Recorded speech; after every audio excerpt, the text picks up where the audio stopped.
All right, good morning, everyone. Can we all hear me? Good morning. Good morning. Please, can someone confirm that they can hear me? Yes, we can hear you. All right, thank you very much. Good morning once again. Welcome to our week 2 session of our third and fourth quarter for the JIIPCC Mentorship and Internship program. And it's nice to have quite a number of mentees already on call. And please, if you know other co-mentees who are not yet here, please, you can also try to private message them so that they can join in to the session as quick as possible. So we would be going straight into the session. And just to introduce myself, my name is Dennis Williams, and I will be your moderator for today. So thank you once again for joining in. We already have one of our mentors on call, right? So I will just be going straight into introducing the mentors we'll be having for today. The first mentor we'll be having for today is Mr. Uboho Inyang. Mr. Oboho was called to the Nigerian bar in 2015. After that, he worked for a couple of leading Nigerian law firms before leaving for his master's studies in the United Kingdom and France. He recently bagged a master's degree with a distinction grade in international energy law and policy from the University of Dundee, Scotland, United Kingdom. He was an international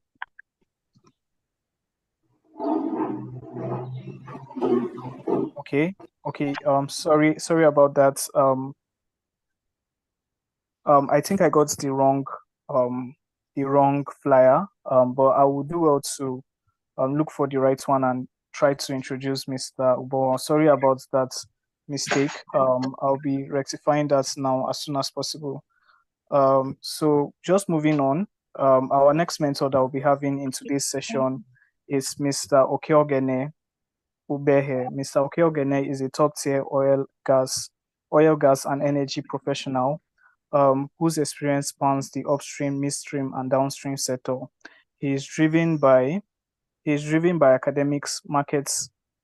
He's driven by academics, markets research, and work training and work training experience, which is reflective in his professional experience and education. He graduated from the University of Science and Technology, where he started his career in mechanical engineering. This followed with several master's degree in project management, subsea engineering, and an MBA from schools in the United Kingdom and Rwanda. In the United Kingdoms and Rwanda, his oil and gas career took flight.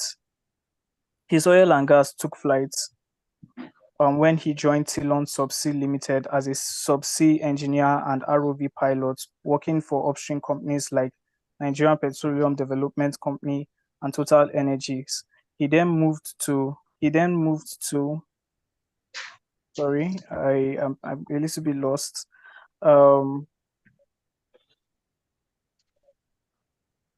He then moved to a small oil and gas startup called MG Valgas Limited, that was then a major player in the NAOC agri land and offshore pipeline and crude storage infrastructure development and operation in Bayelsa State. During this role, he led infrastructure growth projects and was the mastermind of the conception and construction of the world-class Mount Zion Fabrication Yard, currently sited in Transwoji waterfront in Port Harcourt, Rivers State. He later joined the crude evacuation arm of Midwestern Oil and Gas, which was then the most successful marginal field operators. This company, called Omijini Pipelines Infrastructure Limited, was and is a well-structured crude oil transportation and terminal operations startup. He joined to head the field operation and maintenance team in Delta State to run the robust strategy put on ground by the promoters of that special purpose vehicle, which is still making waves today. He is currently the head technical head technical of Energy Link Infrastructure Limited, another novel crude evacuation storage and sales terminal infrastructure startup headquarters in Lagos, but operating in Bonny. He is heavily involved in energy research, oil and gas field operation, optimization studies, and is consulting for many organizations in the energy sector. He has in the past 2 years ventured into he has in the past 2 years ventured into renewable energy, electric vehicles as part of his commitment to energy transition to greener, more sustainable energy mining and consumption. He has mentored several young engineers, energy enthusiasts, and lectures management and energy related programs virtually and in person for institutions and conferences globally. He is a registered engineer, an entrepreneur, a fellow of several professional bodies, an energy broker engaged in project management, business optimization, crude evacuation studies, especially for startups and growing companies. You can reach him at okeogene.ubehe@gmail.com. Thank you so much, Mr. Okeogene. Our third mentor for today is Mr. Alexander Olatunde Akulu. Mr. Alexander, or Dr. Alexander rather, is a dedicated professional with demonstrated experience in regulatory compliance, stakeholder management, government relations, renewable energy, and contract administration and settlements negotiation. His research and reportage in Nigerian power sector, is a technical advisor, sustainable energy. Please, if you have your mic unmuted, please can you kindly mute yourself? Thank you.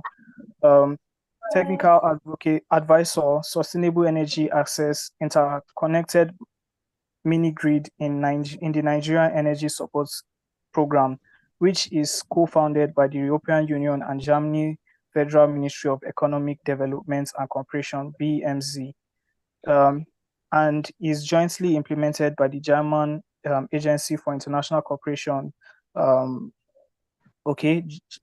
German is for international cooperation, and he is actively involved in government relation and stakeholder management and provides high-level technical advisory to partners to promote renewable energy investments nationwide. He is also involved in monitoring and evaluating GIZ's renewable energy projects in the country. Before this role, Alexander was an energy consultant with Nexus Capital Limited. Also, he has worked with a regulatory affair and armed government relation management at Ibadan Electricity Distribution Company PLC as a Bureau of Trade and Armed Investment technical assistant at the Embassy of Brazil and as a contract management analyst at the Nigerian Bulk Electricity Trading PLC. Alexander has deep knowledge of the pastoral of regulation and directive in the NESI and is a trainer. Alexander has a Doctor of Philosophy in Energy Studies, specializing in renewable energy finance from the University of Ibadan. His research dwells on the economic viability of interconnected solar mini grids in selected underserved rural communities in southwestern Nigeria. He holds an MSc Energy Study degree from the University of Ibadan and a BSc Economics degree from the University of Jos. His research interests are energy transition, renewable energy, willingness to pay, economic viability, ECT. He has attended several energy conferences within and outside Nigeria. He is a member of the Nigerian Association of Energy Economics and the Energy Institute. Thank you so much, Mr. Alexander. I can see you're already here with us on the call. We are happy to have you here. Just a minute so that I can share the correct flyer of Mr. Ogboho so that we can move on with today's class. All right, please, just a minute. Okay, sorry, sir. Just to help you out. Yeah, it had nothing to do with the flyer, so the flyer is okay. It's just a PowerPoint presentation. Oh, okay, okay. Thank Thank you very much. you. Oh, all right. Just to read Mr. Obo's flyer that I have here with me. Sorry about that. So Mr. Obo Inyang was called to the Nigerian bar in 2015. And that's after that he worked for a couple of leading Nigerian law firms before leaving for his master's studies in the United Kingdom and France. He recently bagged a master's degree with a distinction grade in international energy and policy from the University of Dundee, Scotland, United Kingdom. He is an international legal intern at Boswell Long, a renowned commercial law firm with office in Michigan and other states in the United States of America. Before embarking on the internship, Ubo worked as an associate energy and natural resource practice at the law firm Strem Wars and Cone, Lagos, Nigeria. He is currently an executive associate in the energy and natural resource practice from the Broomfield LP, Lagos, Nigeria. Also, he's also an associate member of the Chartered Institute of Arbitrators, UK. Uboho has a keen interest in energy and natural resource law and hopes to focus on this area of practice in his career long term. Thank you so much, Mr. Obo, for joining us, and thank you to our other mentors that are currently here on call. We hope to have a very wonderful session this morning. So, not to waste any further time, I would just like to give the floor firstly to Mr. Obo to give us a 15 minutes presentation on the topic for today. Like I earlier mentioned, our topic for today is the power industry, and I'm sure Mr. Obo has some very profound insights for us into the power industry. You're welcome, sir. Right, thank you very much. Good morning, everyone. Please, you help me project the slide I sent a few minutes ago. Thanks. All right.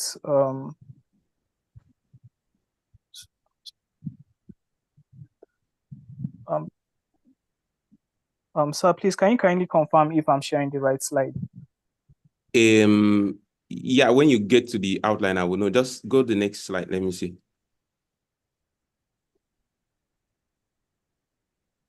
Right. No. So I don't know. There's a second one I just sent a few minutes ago. Is that the one you projected? It should have challenge. All right. So let me just try and look at through the mail and just look for that quickly. Thank you. No, it's the one I sent to you in your chat box right now. Okay, That's okay, okay. Yeah. All right. So let me check that. Let me check that out now. Okay, I want to be sure that's even the right one that I sent.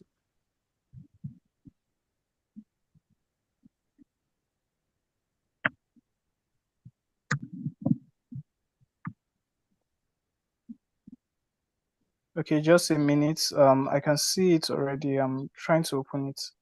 Okay, I just sent it again in case. Yeah. Well, I think so. I think what happened is that the one I sent before, my bad. I think I made a mistake. So check the one I just sent now. That's the right one. Okay.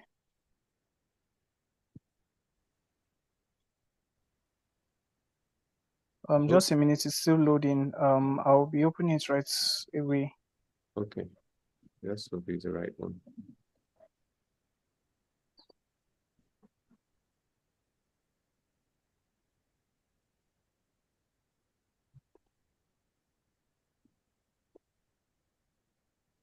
Sorry, everyone. I'm taking a few minutes of your time.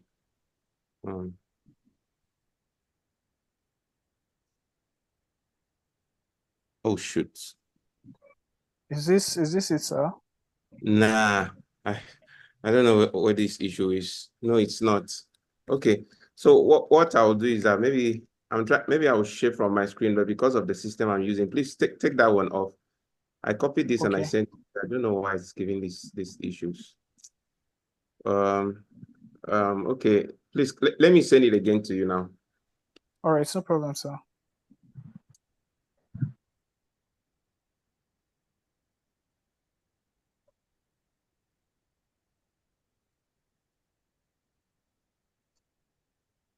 Sorry, everyone. We'll get going now. Hope this is it now. Yeah, this should work. The last one I just sent now. Okay, I can see it here. I'm trying to open it. If you open it from your end, you should see, in addition to the outline, challenges of the power sector. If that's it, then please project. In the Okay. outline, you see I've added challenges. The previous one I sent earlier this morning, there was no slide on challenges. So that's just the addition. Challenges / the way forward. No, Is that the addition? no, it just challenges the power sector. Okay, I'm coming. Seems I downloaded the wrong one. Power sector challenges.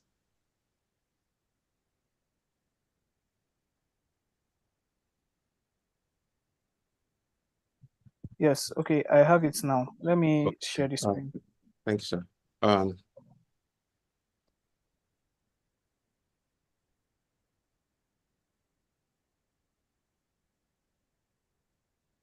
Okay, great. Once again, I apologize for, taking these few extra minutes. So just to set the ball rolling, I'll be speaking on, my name is Ubo, great job by Dennis. And yeah, so I'll be speaking, just giving some insights on the power industry. I'm quite conscious of the time. So we go into the outline. So first things first, we'll look at the history of the power sector in Nigeria.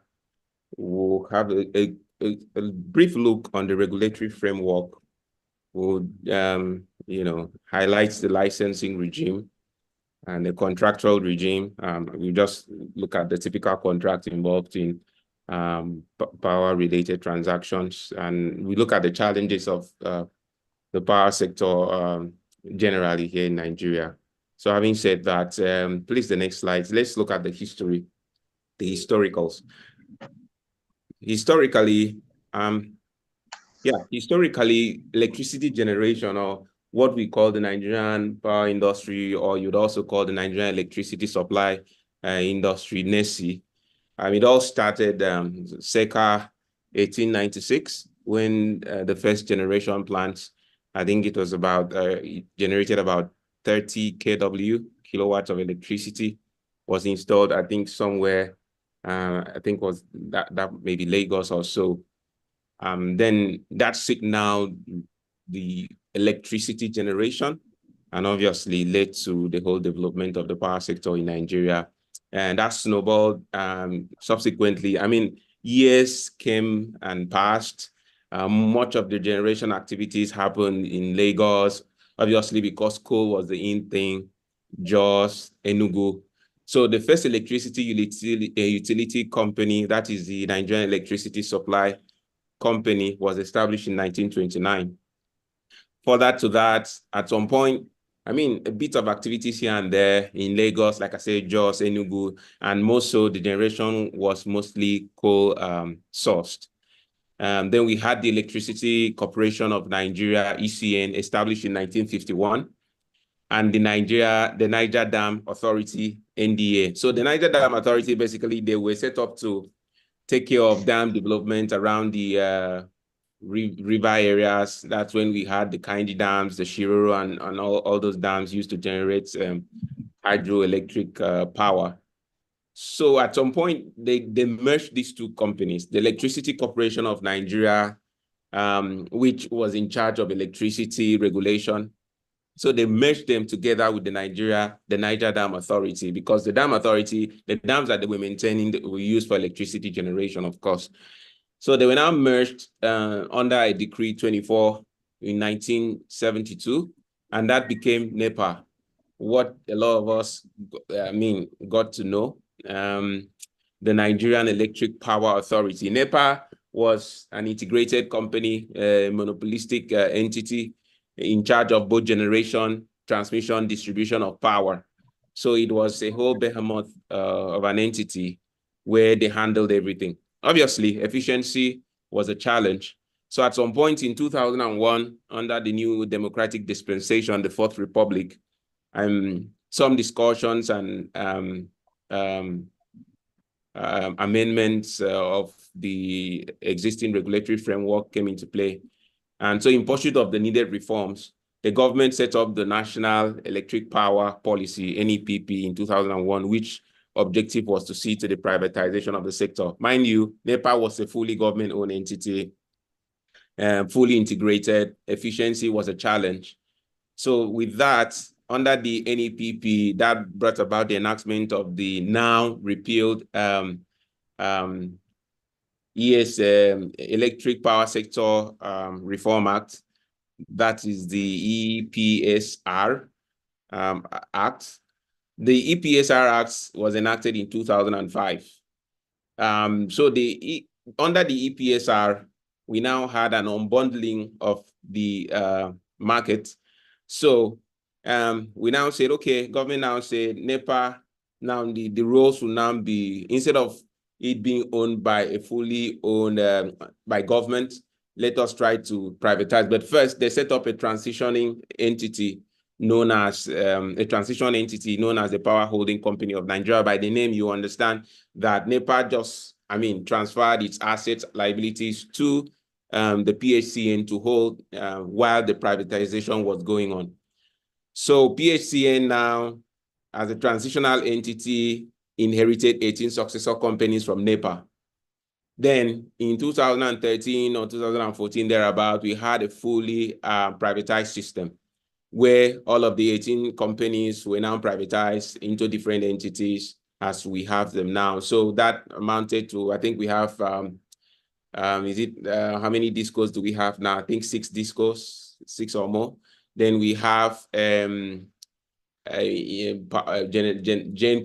a number of them. I can't remember exactly whether I need to check my statistics, but we now have discos who are now operating on their own different level. We have the generation companies. Obviously, we have the TCN, that's the Transmission Company of Nigeria, which handles transmission because it's a natural monopoly. So the transmission is still handled by the TCN. And since the GENCOs, they are privatized, generation companies who generate power. And then we have the DISCOs, the distribution companies who now distribute power down to the final consumers. But in 2023, under the ESPRA, we still needed some more reforms. Things about considerations about renewable energy usage, things about looking at the unbundling of the TCN, because TCN, as it were, under the ESPRA, was handling both transmission duties and also system operation duties. So we will see later on that the Electricity Act enacted last year brought about some reforms and innovations different from what we had under the ESPR. But the ESPRA was what actually signaled the NESI as we have today. So having said that, we now have a new act, the Electricity Act, that regulates the electricity sector in Nigeria. So we have traced the history from when everything started, circa 1896 down till date. Having said that, we now just want to have a brief look at the statistics. Please, can we go to the next slide? Oh, sir, yeah, we left this slide. This was the slide I was talking about. Sorry, I didn't take note of this. But yeah, this is a flow chart of the history. But now, this is, yeah, this slide now, we are looking at a few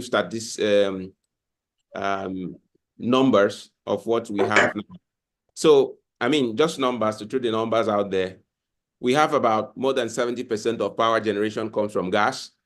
The rest is now shared between a bit of solar, a bit of hydro, 27%, the bulk of those hydro, a bit of bioenergy, a bit of coal here and there.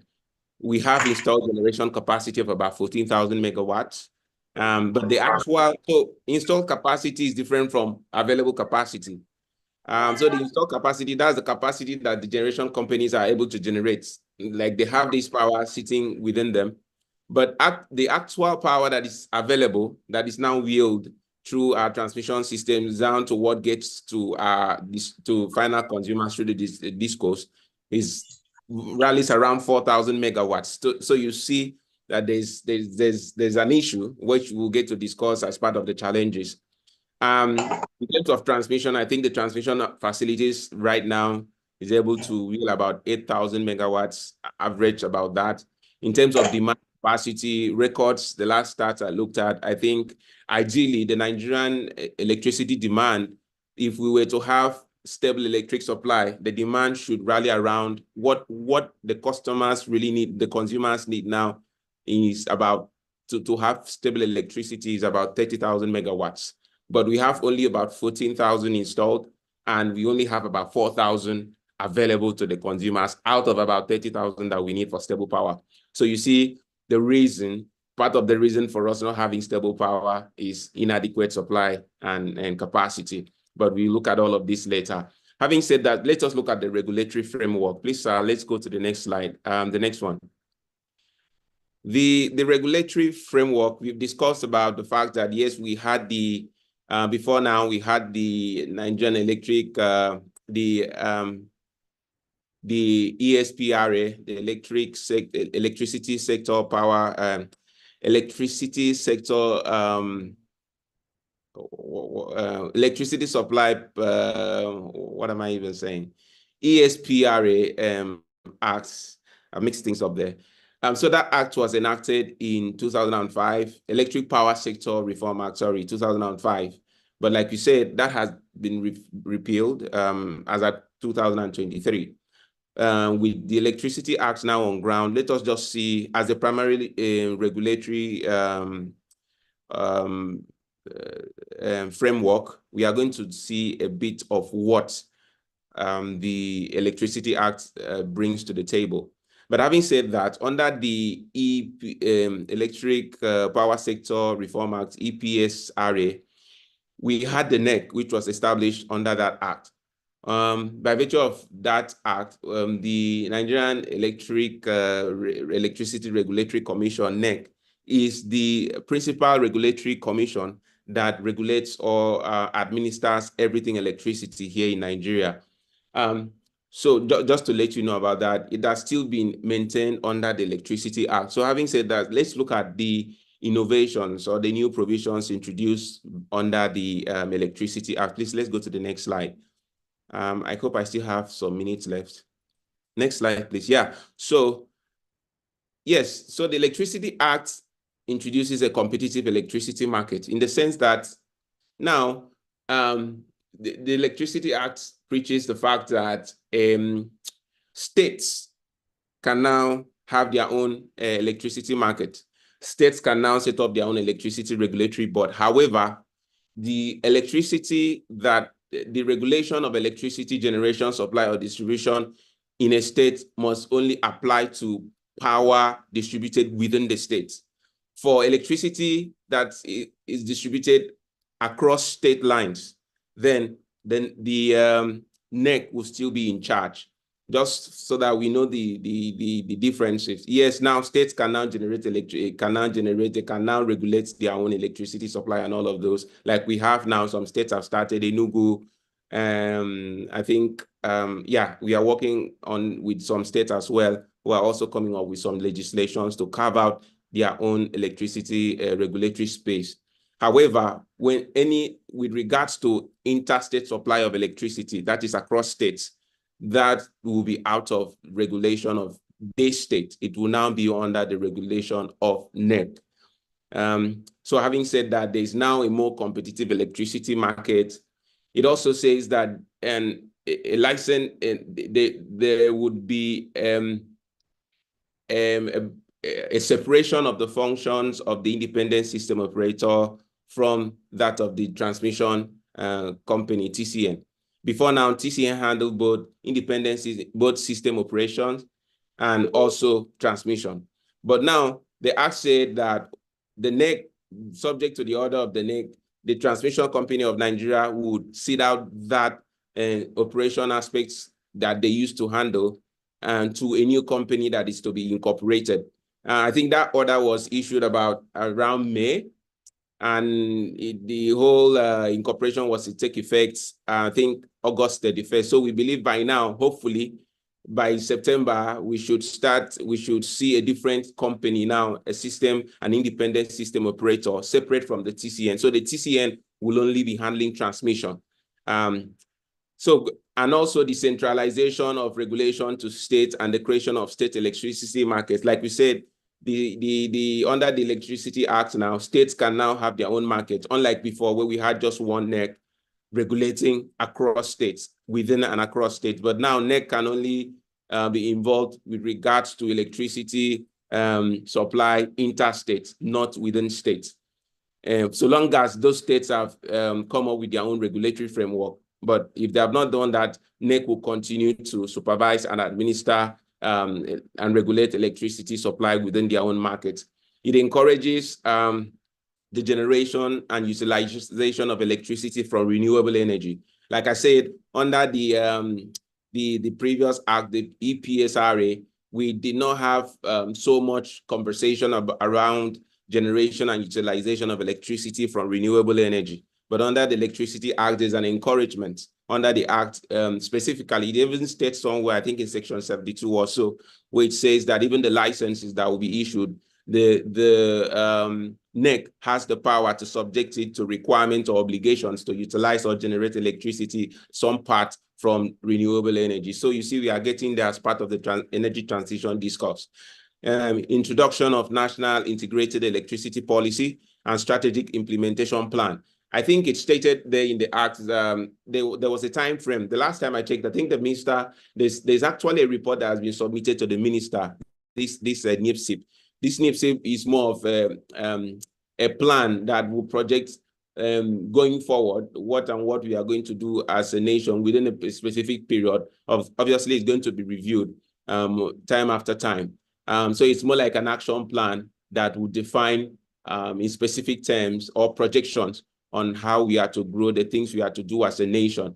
Yeah, this JIIPCC, I think one of my bosses who is also involved in this, the drafting of this plan. I think the last time that had been submitted to the minister.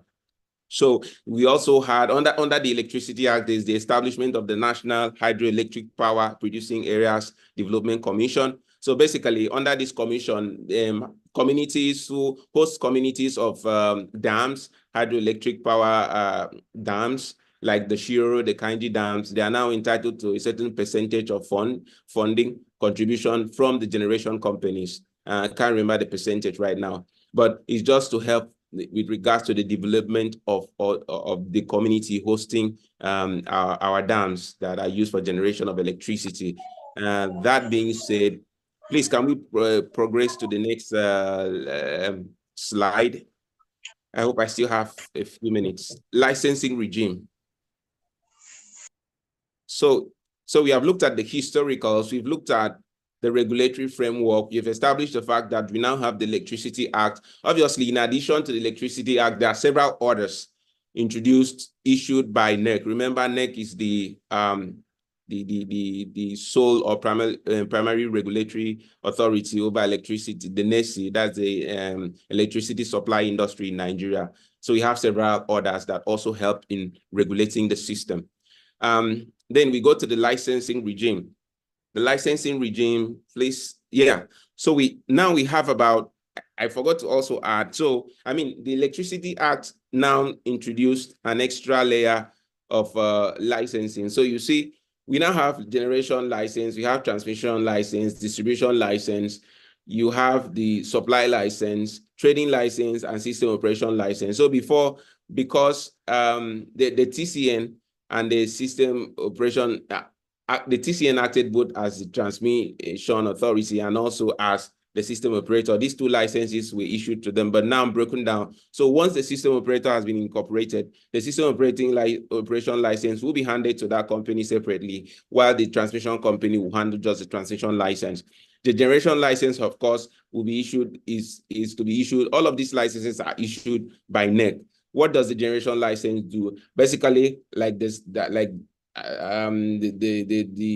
name is given to anybody or any entity that wants to generate. And of course, in the law, if you are going to generate anything less than 1 megawatt, you necessarily do not need, it's not required for you to get a license. However, once you are generating more than 1 megawatt, you have to get a generation license. Conversations, whether you want to use it for embedded, as embedded generation, whether it will be captive and all of, but once you have you are generating more than 1 megawatt, you have to obtain a generation license from NEC. Transmission license. subject to technical definition, but transmission is just, how do I put it? A transfer of electricity through a higher capacity line. And for technical, want of technical words, I think for the technical guys here, someone noted it some time ago. I think transmission lines, they are rated, is it 133 kV or something like that line? So they are more of the high caliber lines. Now, once they are stepped down to a certain level of transmission, then they are now known as, they now move in transfer. They are now termed distribution. So transmission has to do with wheeling out of electricity through a high capacity voltage. And while distribution is stepped down to a lower capacity, which is what goes into our houses. So when you are, for instance, when you are traveling across states, you see all those high capacity lines with mighty, what was the word for those towers, you know, all those kind of lines running across states, rivers, and oceans. Those ones are transmission lines. But when you now step that down, you could see some of these high tension wires that are within states. Obviously, you would always see the difference. The high capacity, I think they carry about 6 wires every time you see them running and stuff like that. But just to look at, say it in simple terms, transmission license has to do with the license. Is the license given to someone or an entity permitting that person to transmit from the generation company down to the distributor using a high voltage capacity. Then distribution now is the license given to someone or an entity to transfer power from the transmission company to the final consumer. Supply license or trading license, a trader, as the word goes, is just the one who buys but does not necessarily hold it. Buys, a trader, how do I put it? A trader does not have title to it. Basically, it's just to get from one and sell to the other. It's just like a middle person. Same thing with a supplier. A supplier is also someone that, so a supplier is also a middle person. A supply license is like someone who gets from the generation license. A generator can also be a supplier. A generation can decide to just give directly to the transmission company. However, a generation can also pass, a genco can also send through a supplier, contract a supplier who gets the power and supplies it to the transmission license holder, who now transfers it to the distributor. System operation license, the system operator is the one who looks at market dynamics, who tries to stabilize the system. It's more like the technical guy that ensures that there's balancing within the system. When you hear of grid collapse, it's still a function of system operations. Looks at everything with regards to market stability, technical stability, and all of those things. Obviously, you know, in the power sector, there's something that is known as available power supply. So there's a daily balancing that is done, I think every 24 hours, where you have to balance between the demand and the supply. All of these things are done by the system operator, and that system operator is the one that holds the system operation license. Like you said, all of these licenses are issued by the NEC. So we move to the next slide, please. So we've looked at the historicals, we've looked at the regulatory framework, we've looked at the licensing regime. So what are the typical contracts in the power sector that you would see if you're a practitioner in the power sector, which I believe a lot of us would want to be involved in at some point in our lives? So typically in the power sector or in the power transaction, you most likely see, obviously, first things first, you would see a power purchase agreement. Power purchase agreement is just an agreement between the supplier or the generating company and the distributor, or in some cases where you have the eligible customers arrangement. Eligible customers are basically, so I mean, just to understand the dynamics, you start from the generation company who generates the power. Generally, it passes through the transmission company who now transfers the power through a high capacity voltage line. And from the transmission company, the power flows to the distribution company. From the distribution company, that is where you as a final consumer taps your power from. However, there are special carve-outs that have now been introduced by the NEC. saying that these customers are called eligible customers. For instance, big industries, they necessarily do not need to connect from the distributor. They can just wheel power directly from the transmission company or even from the generation company. They are called the eligible customers. They don't need to pass through get supply from the distribution company. So power is just given to them directly from the GenCo. Those ones are exceptions. But obviously, in a typical situation, a power purchase agreement is an agreement between the supplier and the purchaser of power.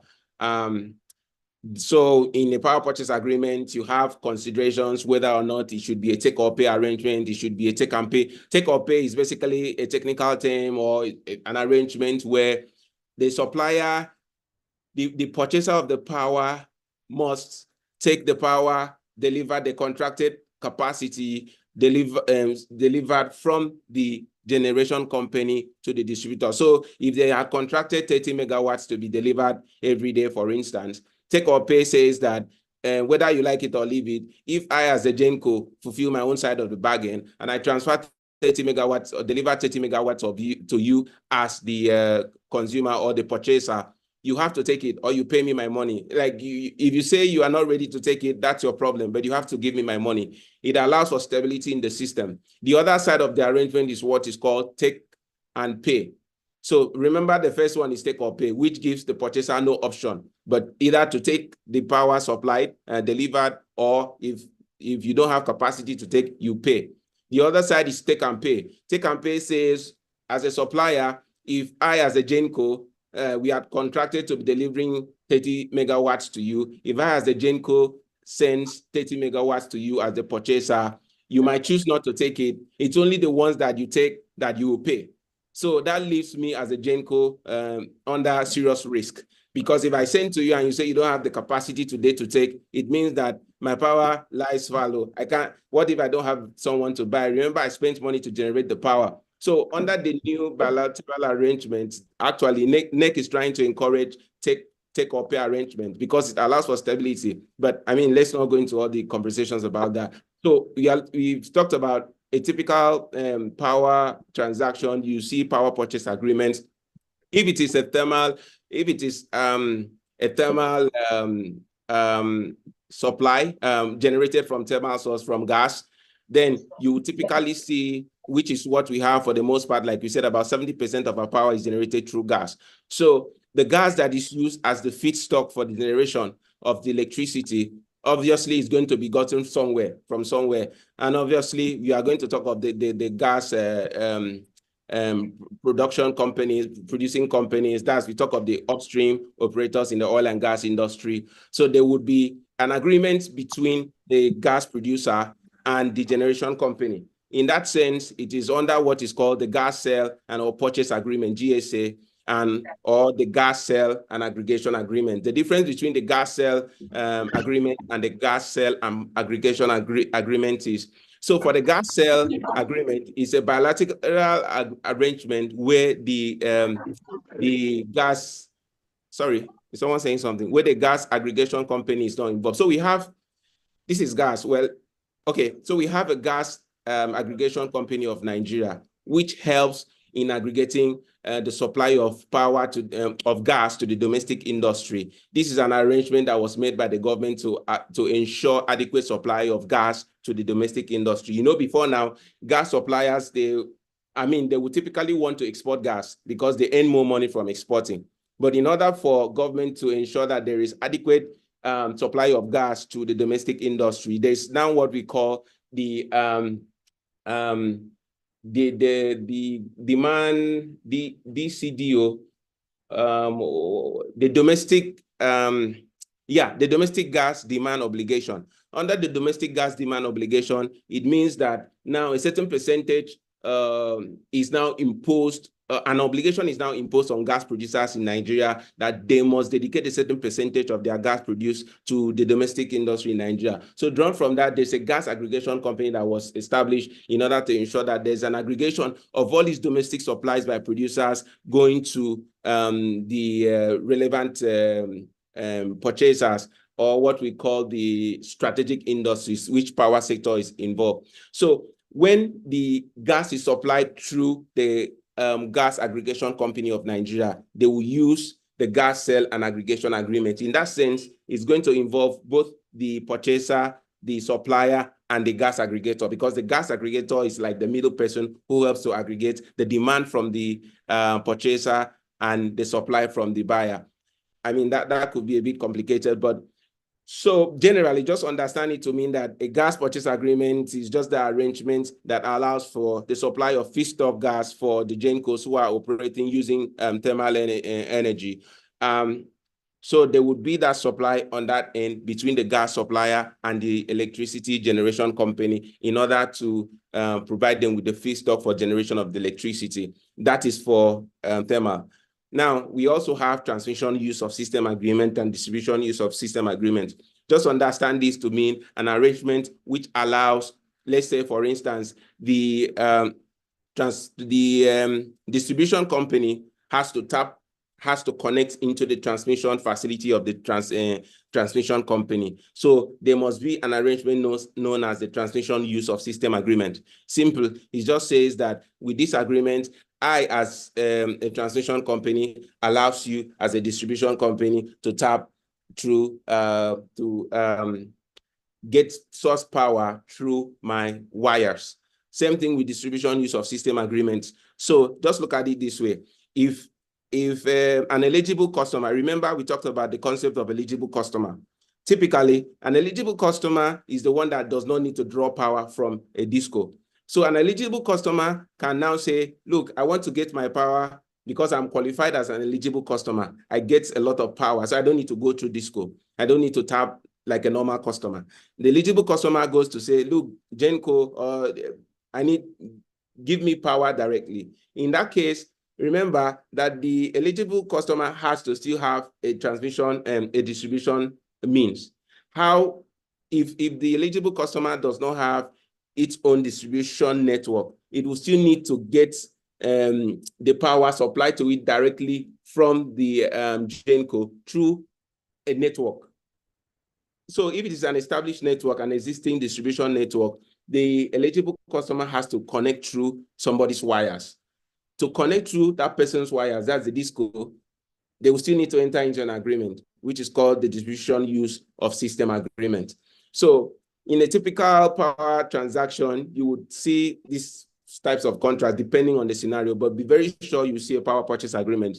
Depending on the scenario, which is most likely, you see a gas sale agreement. You see a gas sale and aggregation agreement. Also, you are likely to see, not in all cases, a transmission use of system agreement, like we have explained, or a distribution use of system agreement. But these are not all the contracts. Depending on the situations, you can see other forms of contract, but these are the ones that you typically see in a power transaction.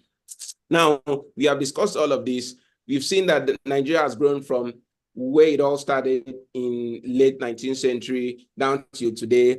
We have not gotten to where we should be. We are still having unstable power supply issues here and there, you know, ban A, ban B, and all of those things. So what are these challenges? We just want to have a brief look at the power sector challenges in Nigeria. First, we tell ourselves, look, there's inadequate power generation capacity, like we indicated earlier. Out of about 30,000 megawatts that we need averagely to have stable power supply in Nigeria, what is generated, what we will call available installed capacities in circa rallies around 14,000 megawatts, which means there's inadequate generation. With that, let us even start from generation, which is the basics. We don't have enough generation, not to even talk of what is going to be wheeled through the transmission company down to distributors, down to the consumers. So there's inadequate power generation capacity. Inadequate power generation capacity boils down to a lot of factors. Gas supply issues, like we see feedstock gas supply issues. When there's no gas, we don't have enough gas for the GenCos, most of the thermal guys, to generate power. How are they going to generate power, you know, for the transmission company to transmit? Now, having said that, there's also inadequate transmission network. Like I said, we have about 8,000, the transmission network or facility that we have now, as a lifetime I check, rallies can only wheel out about 8,000 megawatts. So you see, we have shortage. So even if we were to generate 30,000 megawatts, we don't even have the transmission facility to wheel out 30,000. We only have what can wheel out about 8,000. You see, there's a problem. So these distribution bottlenecks are there as well. Then we also have issues with suboptimal pricing and subsidies. So many issues with, so another issue that happens here is that, look, in terms of liquidity of the sector, there's a big challenge. Discos are not able to get their money. We have to a large extent about 50%, 50-something percent of unmetered customers, in the sense that it means we are going to talk about smart metering, where you don't have prepaid meters. You have estimated bills here and there, which are not cost reflective. The discos are not even able to get the money that they need to pay to the GENCOs who supply them with the power. And so this now causes there's liquidity issue. Discos cannot get enough money from customers because there's no adequate metering. Then the discos do not have enough money to pay to GENCOs. Remember, the GENCOs are getting their feedstock from somewhere, gas producers. The GENCOs are not able to pay the gas producers. So you see, it's a network of issues. So suboptimal pricing, most of our tariffs are not cost reflective. We recently had Ban A, the pricing, now made cost reflective, but it's for a certain class of people. What of the others? Not cost reflective. So government, in helping out, they're now providing subsidies. But the question is, how effective are these subsidies? We've been seeing federal government complaining, backlog, legacy debts that they have not paid till date, running into hundreds of billions of naira. So you see liquidity issues. Now, when the tariffs are not cost reflective, government are not having enough to provide subsidies, there's a problem, funding problem. And we talked about feedstock gas supply issues. Government is trying now to see that, like I told you, under the PIA, the NUPRC and the NMDPRA, the authority, they're trying to ensure that gas producers, the implementation of the domestic gas demand obligation is enforced on gas producers, so that the sectors that need to be supplied with power, the critical sectors like power sector, they are not lacking the needed feedstock gas. So they are trying to attend to that, but obviously you still have challenges with implementation. Companies, a lot of them are still preferring to export and just leaving a little to the domestic market. So remember, there's also the issue of payments. When GENCOs don't have the money, how are they able to source the gas? Now, we also look at operational inefficiencies of distribution companies. Like you said, distribution companies, to a large extent, in terms of meter supplies, have they been able to supply adequate meters, smart meters, prepaid meters to customers, consumers? No. Like I told you, millions, about 6-point-something million of customers, they are still unmetered. So these things, without you having adequate metering, there's a problem.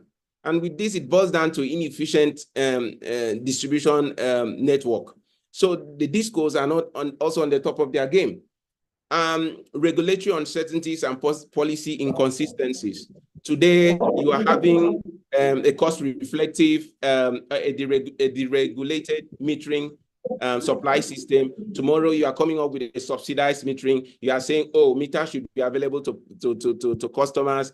You can subsidize it, but later they'll pay. Next week, then they have to pay everything. So, inconsistencies here and there.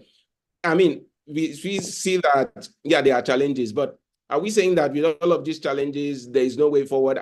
I mean, there is a way forward. How do we, it boils down to policy implementation, because we have the laws. It's just for the government to sit up, bring and also stakeholder engagement. I think with all of these things, the future is really Nigeria, especially if we really develop our renewable energy sector, like the Electricity Act is trying to encourage.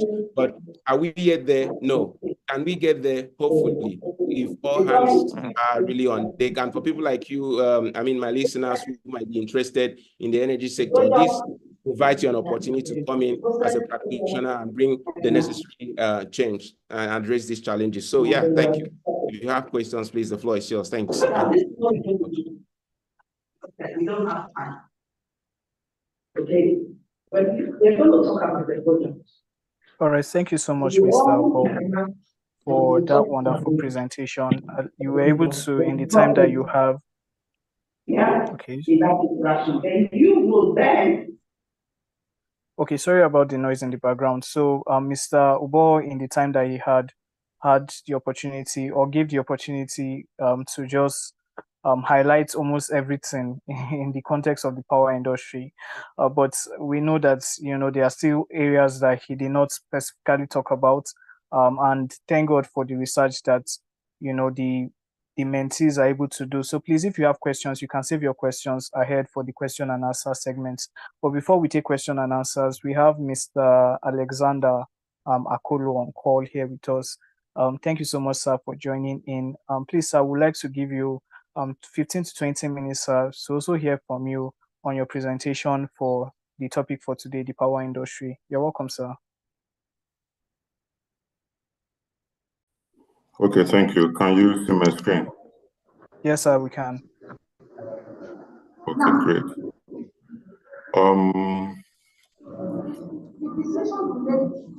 Please, can you mute that person? Okay, so thank you. I especially thank the last presenter, because it's just as if we are speaking the same thing. So I won't repeat much of what he has said. I would run through as well. Here, I mean, just our slides are very, very similar. And so in 2005, I'll just pick out some things just to provide more context to what he has said. In 2005, during the unbundling, after PHCN was onboarded into 18 companies. So we had 6 Gencos, 1 transmission, and 11 discos. Because I remember during his presentation, he was trying to remember how many discos we had. So this is just to make we had Abuja, Lake and Cool, Kejan, and Don Jones, Kano, Kaduna, Port Harcourt, Enugu, and maybe Yola. So this was as at 2005.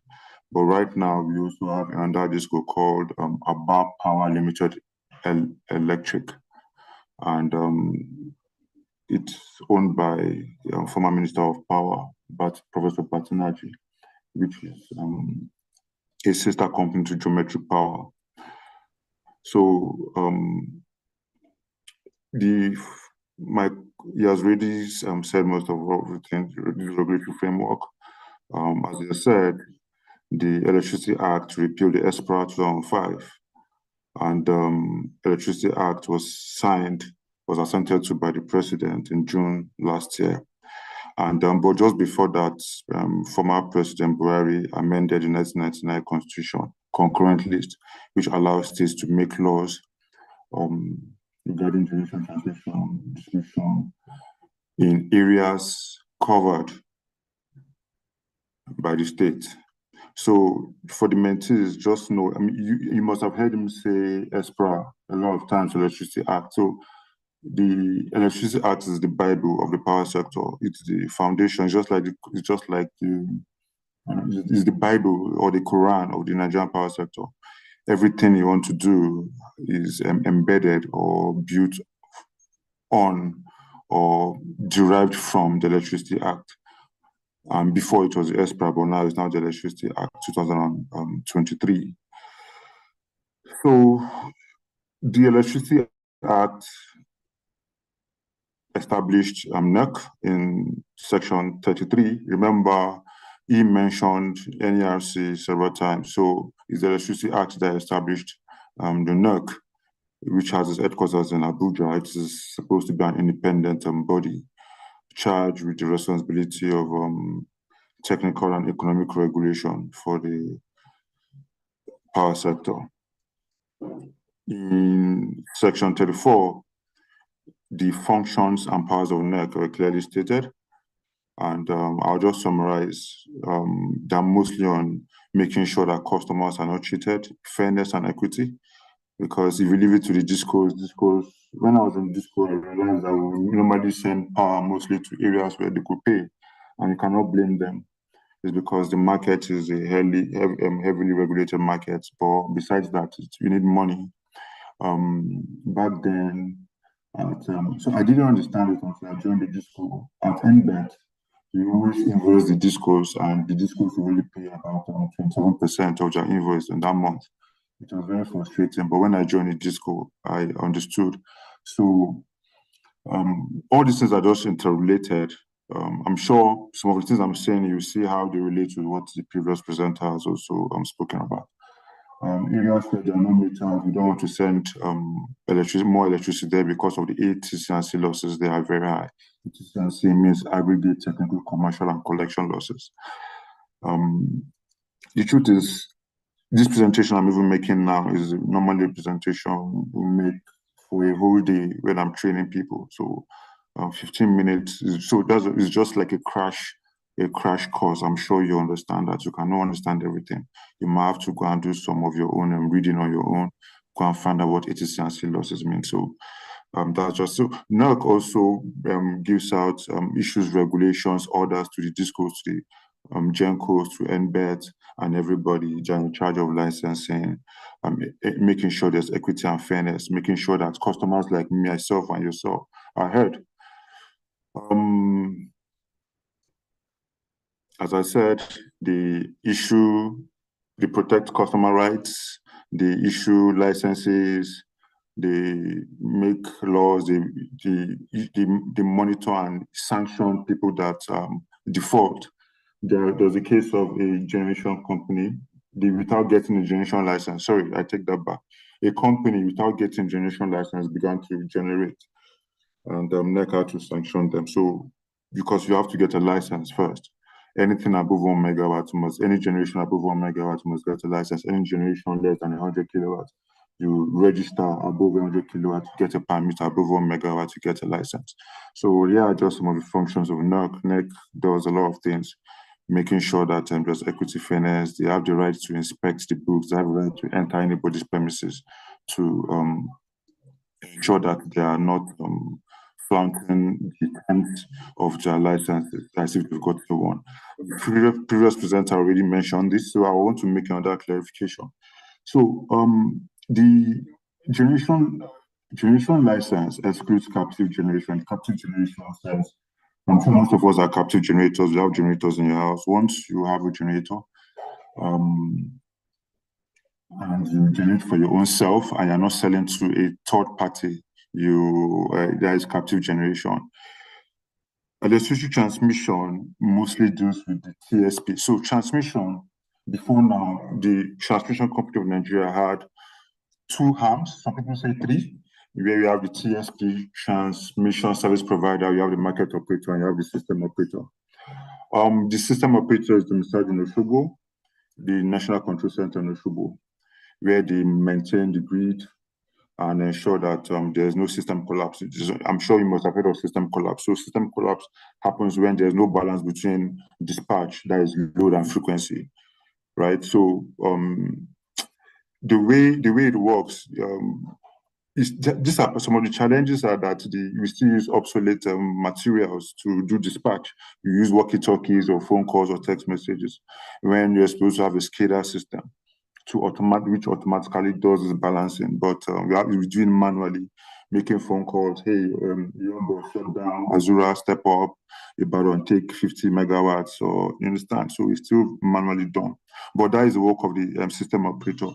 The transmission service provider (TSP) are involved in repairs and maintenance of the grid. They are just like the technical guys. So while the market operator, MO, market operations, they handle market settlements, right? So we already know the DISCOs.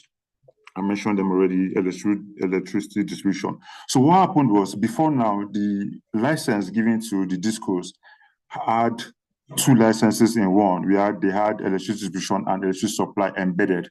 So distribution gives the DISCOs the right to have the networks, while supply gives them the right to sell. So what the Electricity Act has now done is to break them into 2. And when NEC is ready, NEC will tell the DISCOs to break it down and incorporate another company for electricity supply. And also encourages, you mentioned that there are some new provisions of the Electricity Act. So one of the things is that it also gives provision for me and you, private business people, to have an electricity supply license. We may not have distribution because of the asset, but we have supply. You buy electricity from the DISCO and sell to the customers. So that is the distinction between electricity distribution license and a supply license. Before now, it used to be built into one, but now NERC has divided them into two. Electricity trading, this is for bulk trading. Currently, there are several. NBET used to be the only one that had a trading license, but NERC has continued to give out bulk trading licenses to people, so you can procure power, maybe 15 megawatts, 100 megawatts from a Genco and sell to a DISCO and eligible customer, as the case may be. System operations, I've already talked about that. That is the ISO, and now it is now independent. So the ISO is going to have its own separate management from the Transmission Company of Nigeria. Without generation license, so section 65 of the Electricity Act talks about generation license. It's only NERC that gives a licensee the power to construct, own, operate, and maintain a generation station. And without a license, they cannot do that. It is a criminal offense, and they can sanction you, right? Same with transmission license. Construct, maintain, operate the grid. And they're not just maintaining the grid, they have to do it in an economic manner. They call it economic merit order, or economic merit, EMOD, economic merit order on dispatch. So we have different Gencos. Currently, we have 28 Gencos that are generating on the grid, but some others are generating off grid. But on the grid, we have 28 of them, and we have 4 hydros: Kenji, Jeba, Shiro, and Mabon. Mabon is 40 megawatts. Shiro is about 600 megawatts, and the others are there. And so the cheapest source of electricity are the hydros. Among all of them, hydros are the cheapest. Then we have the gas. So with what the EMOD is just saying, that when the SO is doing dispatch, they have to dispatch the hydros first, just to bring it down, bring the cost down. If not, without that, most of us will be paying. Currently, I think band 8 tariff is about 209 naira per kilowatt hour. We'll be paying over 400 naira per kilowatt hour because it's very expensive. And also make sure that they do not discriminate. They allow everybody to have access to the grid system. I already talked about this, the SO, what they're supposed to do, carry out system operations, activities, procurement, dispatch, generation scheduling. So how it happens is that the DISCOs are going to give a day-ahead nomination to the SO, telling them this is the amount of energy I want tomorrow at so time at so place. So the SO is going to dispatch to those places according to the request. Right. They also are in charge of international transmission, because Nigeria also sells electricity to Nijalek, that is Niger Republic, and CEB, Benin Republic. Yes, through Paras Energy. Paras has, I think, an installed capacity of 120 megawatts, but stranded of 40 megawatts. Remember when he was talking about installed capacity and available capacity? So it's possible that installed capacity is 600 megawatts, but because of some constraints, you cannot dispatch your 600 megawatts. So you have stranded capacity, making sure that you're losing, which means they are losing money, a lot of money. Yeah. So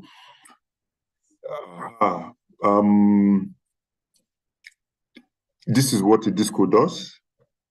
As I said, distribution license and supply licenses were embedded in one before, but now they're not separated. So a DISCO has the right, when he has a distribution license, to connect customers for the purpose of supplying electricity, installation of prepaid meters, billing and collection, expansion of distribution grid, right? Trading license, I already talked about it, so there's no need to talk about this anymore. Stakeholders. Okay, yeah, these are the policies, regulations, and all that. So the fundamental policy and regulatory framework, legislative framework, is the Constitution. Then we have the Electricity Act. There are some market rules. There are some other regulations by NERC and codes. There's distribution code, metering code, generation code. There are a lot of codes. So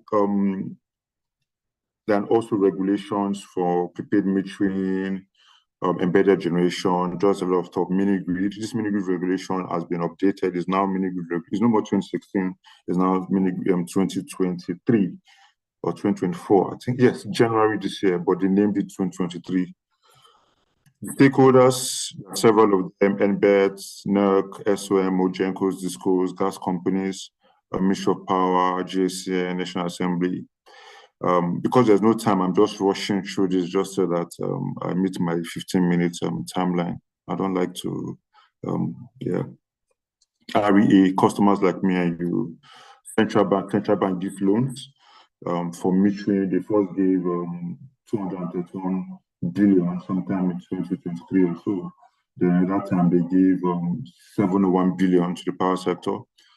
Remember, we talked about Discos not paying in full to the NBET. NBET was not paying in full to the Gencos, and the Gencos not paying in full to the gas supplier. So it's a whole value chain.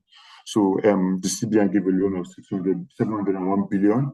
Eventually added another 600 billion just so that the gas suppliers can be paid in full, because we're threatening to shut down the gas power plants.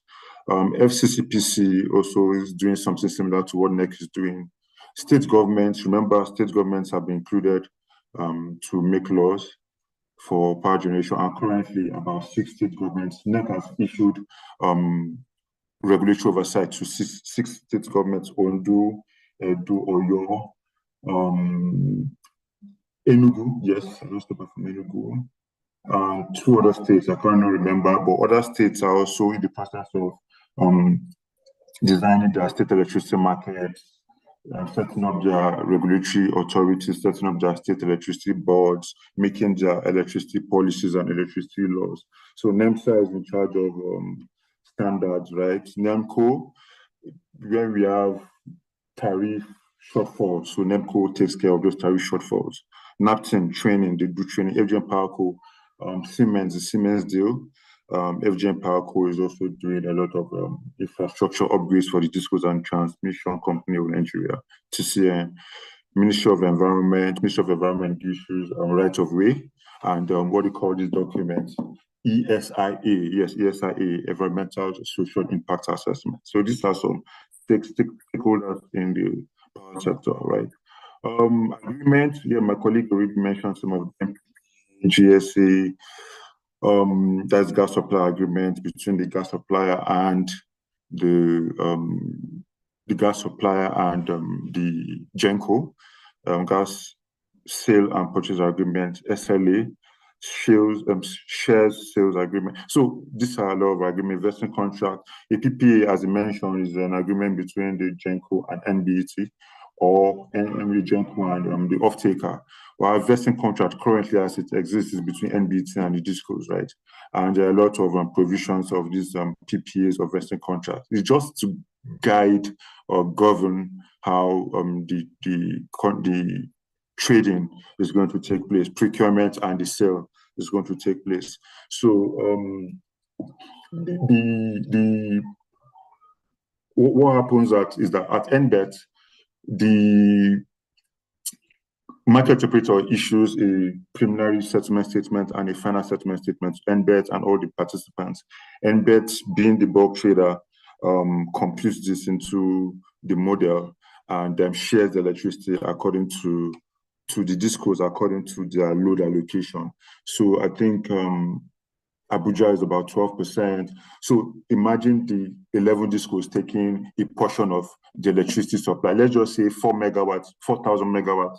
4 gigawatts are generated for this month of August. So this 4,000 megawatts is going to be shared amongst the Discos and international customers, if there's anyone of them that's important for that month. So, and the pay with respect to, so the provisions, how to calculate the tariffs and everything are embedded in these agreements. Those agreements is to say you want to use the distribution line, you want to use the asset of the Disco. This is some amount of you pay per kilowatt hour. So let's just assume I'm an embedded generator. I want to sell power to Eco Disco or any Disco, and I'm going to use their line. I'm going to pay some amount of money. So the value chain The generation, look at it there. Then we have a step-up transformer where the generates put into the transmission network, but you have to step the power up because it's traveling long distances, and there'll be ETC&C losses, especially there'll be high technical losses on the lines, right? So from the injection substation of the disco, it is stepped down from where it is now fed into the distribution network, and from there it goes into my house and your house at 0.415 capacity. So yeah, I developed this while I was at NBT.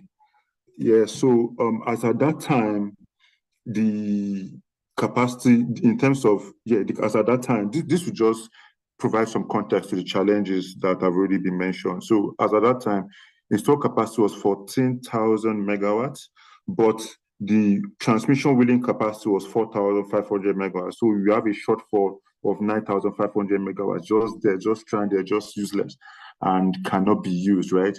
And distribution could only take that 4,400 megawatts. So what happens to the rest? What happens to the remaining capacity? They're just there, and there were a lot of agreements that were being done. As at this time, Azura had never come on board. Azura was 450 megawatts. Mabod had not come on board. Proton is still not yet active. There are some power purchase agreements that they were negotiated, but were not even active at the time I developed this. So we just see that generation is not, even though the electricity demand in the country is so large because almost everybody has a generator, but there are serious constraints in terms of transmission and also distribution capacity. So at the time, though I don't read that anymore, there was a time that every time TCN was always shouting, discos are rejecting load because they didn't have capacity. And the reason why they were rejecting load is because why would I take something I cannot pay for? My customers are not paying for it. So why will I continue to take that much energy? So what happens is, imagine just an example, Azura gives NBT an invoice of 10 billion for the month of August for this month, and NBET invoices the discos. Let's just use Abuja Disco as an example. Out of that 10 billion, Abuja Disco should take 2 billion, but collection is just 1.2 billion. So there's already a shortfall, a market shortfall of 800 million naira, which keeps on accumulating 800 million over a period of time. So that is market shortfall. Tariff shortfall is where we have because of tariffs and cost reflections, right? So what happens was that at that time, gas and the exchange rates were increasing about 400 and something naira, but on the contract, the NBET was using, no, not NBET. The discos were using, their MITO was 197 naira per dollar, while the NBET had already escalated to about 400 naira per dollar. So they were passing this cost to the disco, so there was a massive tariff shortfall. Challenges in the sector, my colleague had already mentioned them: liquidity challenges, gas supply constraints, metering, tariff shortfalls, market shortfalls, huge MDA debt. Yes, I like talking about this one because many of the MDAs, even the so-called MDAs, are owing the discos. There was a time that Abuja Disco did name and shame. They published the names of stakeholders, government parastatals that were owing Abuja Disco almost, and I know the money is about 1 billion. So a lot of MDAs were owing the electricity theft. Many people bypass and meters, ITC&C losses. So just since I have a little bit of time, I said ETC&C means aggregate technical, commercial, and collection losses. Collection losses are where the disco bills their customers. Let's just say they bill their customers. That same Abuja Disco billed their customers for that 2 billion electricity supplied to them by Azura, but they can only collect 1.2 billion. So that collection loss is 800 million. That is a collection loss. But commercial loss is where you have electricity theft on the lines and all those things. So that's collection losses, right? Then technical losses, wire snaps, metering issues, the wire snaps, the rain falls, the cables fall down, all this kind of stuff, right? Then even the nature of the cables also interferes and causes technical losses. Political interference in transmission. So remember the previous slide also already told us about the constraints here.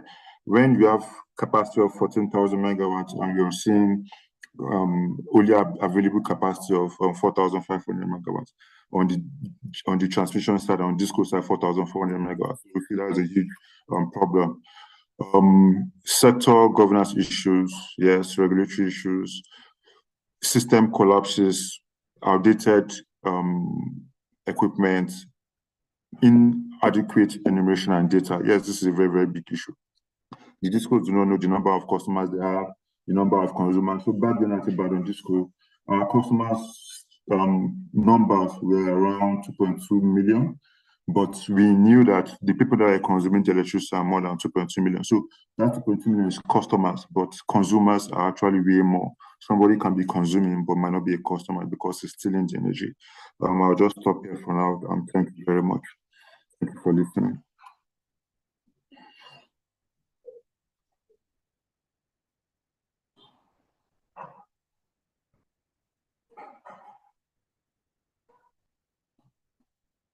Hello? Yes, sir, we can hear you. Sorry about that. I had a little issues on muting myself. So Okay. thank you so much, Mr. Alexander, for that wonderful presentation. Obviously, Dr. Alexander. Yes, sir, Dr. Alexander. Sorry about that. Thank you. So our two mentors have done like a very, very elaborate work in giving us just a prolific explanation of the power sector in Nigeria as regards to Nigeria, some challenges, technical terminologies and what you generally need to know, the regulations around the power industry. And it has just been a wonderful lecture so far. So please, we would like to just for now, just receive the lectures. We'll just for now want to receive the presentations of the mentees, right? So please, the two groups have 7 minutes. We would like for you to stick to time so that we can have, I think, a little time for questions and answers, because I'm sure we have quite a number of questions that we may like to ask or we may want to ask. So please, can we have the group presenter for group one? You don't need to worry about sharing your presentation slide. I will do it from my end, right? So just come up, the presenter just come up and I will help share slides on your group's behalf. So please, can we have the group presenter for group one? Hello, good afternoon. Yes, good afternoon. Yes, I'm the presenter for group one. All right, please, you can start with your presentation while I put up your slide. Okay. Good afternoon, everyone. So today we are going to be discussing on the topic, the power industry, sustainability and technology. Now, as we already know, fossil fuels such as coal, oil, and gas, they are the main causes of global climate change. And this is because they produce over 75% of the world's greenhouse gases. And of course, they are non-renewable energy sources, which means that they won't last forever. Which is why switching to renewable energy is important, not just for the environment alone, but also for the economy. Please, can you go to the next? Okay. So, renewable energy comes from the sun, wind, and water, and it is naturally replenished. And because it comes from nature itself, it does not pollute the air, which makes it a key solution for fighting climate change. So now we are moving to renewable energy sources. Okay, so there we have solar power. Solar power captures energy from the sun and turns it into electricity. And there are two main types: photovoltaic, that's PV panels, which we usually see on rooftops, and concentrating solar thermal power, which is the CSP systems, which are used in larger power plants. Now, what are the pros of this solar energy. It is clean. It can lower your electricity bills. That's, you will not need to run, your generator. And like, it is very good for long-term savings. But the issue with that is it can be expensive to install because you will need to pay for the panels itself that will be attached to your roof and inverters and all that comes with that whole package. And they need sunlight to work. So in the absence of sunlight, it will not work. And recycling them can also be equally challenging. Maybe should it develop a fault, you won't know, what do you do about it? Okay, it's not working anymore. Can you fix it? Okay, you can't fix it. Where then do you keep it? Then we're moving to wind energy. Wind turbines use the wind to generate electricity, and it is of two types: horizontal axis turbines that face the wind, and vertical axis turbines that can catch wind from any direction. The pro of this is that it is clean, it is renewable, in that wind is everywhere, and it is becoming more affordable to obtain. But the issue with that is wind is not always consistent, and turbines can affect wildlife if not carefully designed. Hydroelectric power. This type of power uses the flow of water, often through dams, to generate electricity. That's like the Kainji Dam and all of those other dams that we learnt about in primary and secondary school. The pro is that it is reliable and it is cheap, relatively cheap to run. But the con is that it is expensive to build and it can harm the environment by changing natural water flows. Now, advanced technologies in power generation. Nuclear power. Nuclear energy is one of the cleanest sources of power.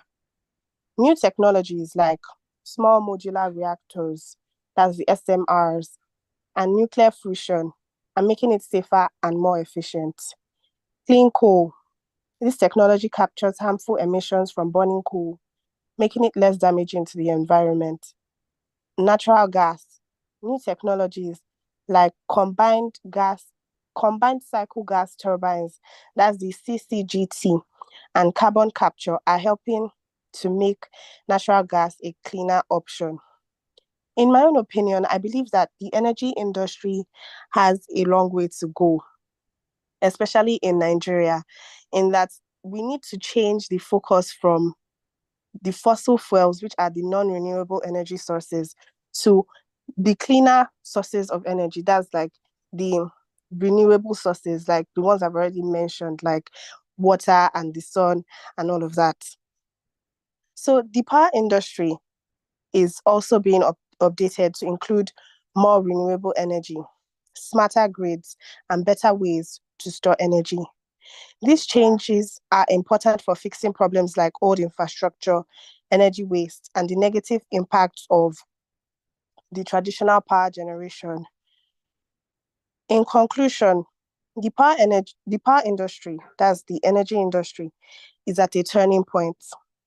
Embracing renewable energy and new technologies is crucial for a sustainable and reliable future in the industry.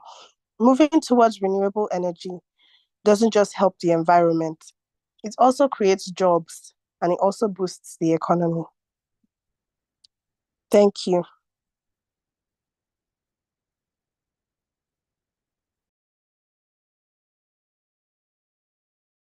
All right, thank you so much, group presenter, for that wonderful presentation.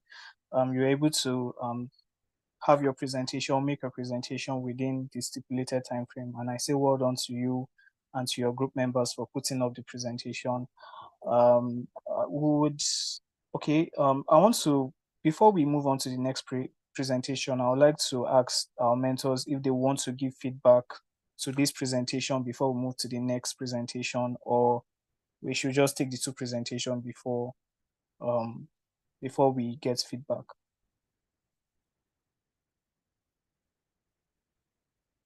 Dr. Alexander, would you want us to take feedbacks for this presentation before we move to the next presentation?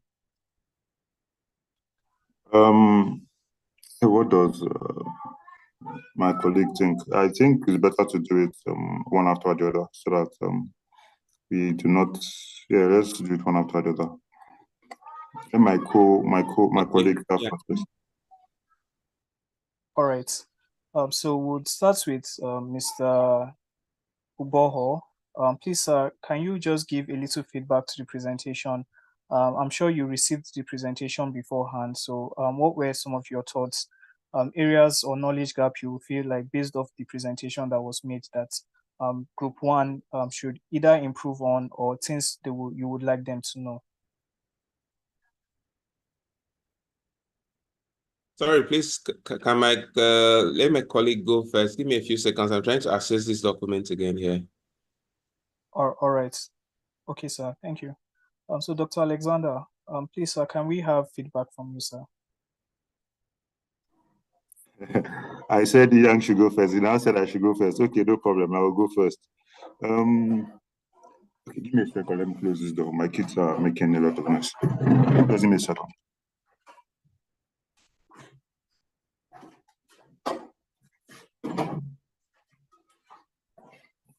Okay. I saw the presentation, but to me, it was just there. Like, okay, so when you say the power industry and digitalization, right? There's no context to this. This is too broad. Like, are we talking about Nigeria power industry or that of Switzerland or South Africa? I didn't get that.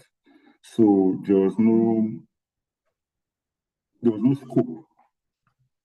If you're doing a presentation, there should be a scope. If you see my presentation as well as Ian's presentation, there was a clearly defined scope. We're not talking about what's happening in Ghana or Jamaica or something. We knew everything was peculiar to Nigeria. So my mind was just all over the place. What exactly, like I saw those things, yes, hydro, blah, blah, blah, and all that, which is good, but you need to come down, like we're in Nigeria, and I'm sure most of you want to, even if you drop out tomorrow, but you might want to start your careers in Nigeria. Yeah, so okay, even there was never an example. You talked about renewable energy. Which renewable energy projects did you even see, or did you research, or even know about? You see, the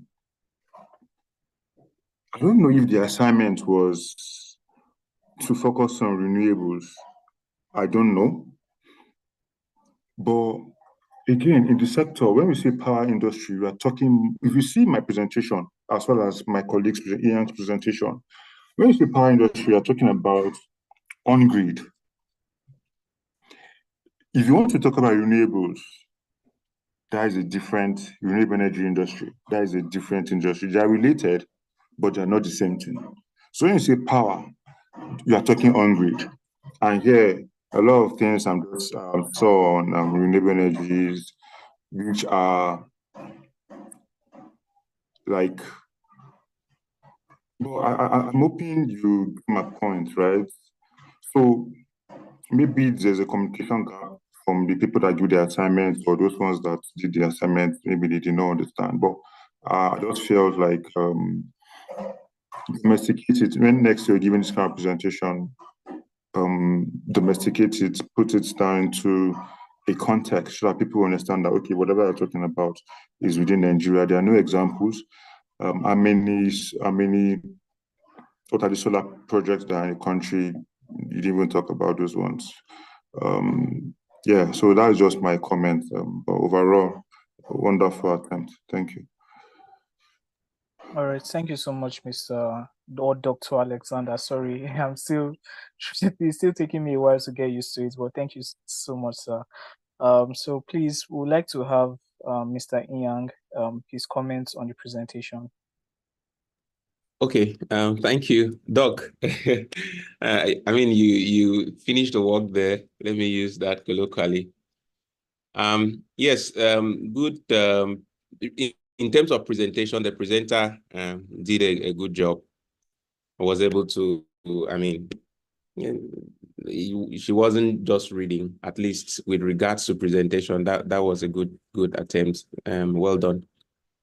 Then in terms of the content, yes, I agree with what the doctor mentioned in terms of context, because yes, it's so easy for anyone to just go out there and read up on renewable energy. But the next question would be, if I'm not able to tie it to any system, yeah, I'm just reading it for academic purposes, which I don't think that's the reason for this mentorship program. So there's no Nigerian regulatory framework, no policy direction. It's just more like an academic presentation, just like I would write in my master's thesis, and I believe Dr. Wood, in his research thesis on a general context. So yeah, you might want to next time define the context and also pin it down to a particular jurisdiction. And also, I wanted to know, was this like a peculiar topic that was given to the group, or you just chose it? Because I realized that I would think that the two groups perhaps should have presented on the same topic, and that would help them in, coming from different perspectives and pinning it down to a particular jurisdiction. Or was it just anyone can just write anything? Because if I mean, going forward, perhaps it should be narrowed down so that I thought the idea here is for us to see the two teams to see how they are able to present from different perspectives at the end of the day, to appreciate their ability to research and come up with their own viewpoints on a particular topic. Because just looking at renewables, you did not have the opportunity to really discuss really what does the Nigerian power sector entail. Renewable, yes, is a topic that is also, and I would consider it to be an addendum to what we really needed to talk about, like we had spoken during our presentations. But generally, there's room for improvement. Presentation, great.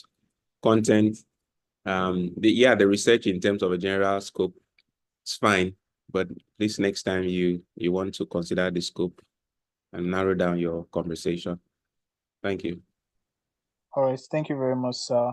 I would also like to kindly apologize on behalf of the group, considering that the scope for the presentation was sent in by us. We gave them the topic and just a kind of direction to help them make presentation. So what we were trying to achieve was that both groups will have a little different perspective, and they don't get to present on exactly the same thing. So sorry for that. We'll try as much as possible in the coming presentations to give them a more narrow scope so that they can focus their attention while making presentation. So thank you to our mentors for helping us run through feedbacks for Group 1 presentation. And we'll be taking Group 2's presentation right now. So please, the group presenter for Group 2, kindly unmute. If you are unable to share your slide, I'll be doing it from my end. So you have 7 minutes. Let's try and get that done as fast as possible. Okay, good morning, everyone. Or good afternoon, sorry. Yes, good afternoon. My name is Oyin, and I will be presenting for Group 2. We are 2 presenters, so I'll be taking a part of the presentation, and a colleague, my colleague Oyin, will be taking the second part of the presentation. I would appreciate if you could display our slides from your ends, please. All right. Thank you. So, as we all know, we are talking about the power industry, and the focus that Group 2 is supposed to discuss on is the challenges and innovations. We're supposed to focus on challenges and innovations of power industry, and our jurisdiction, of course, is Nigeria.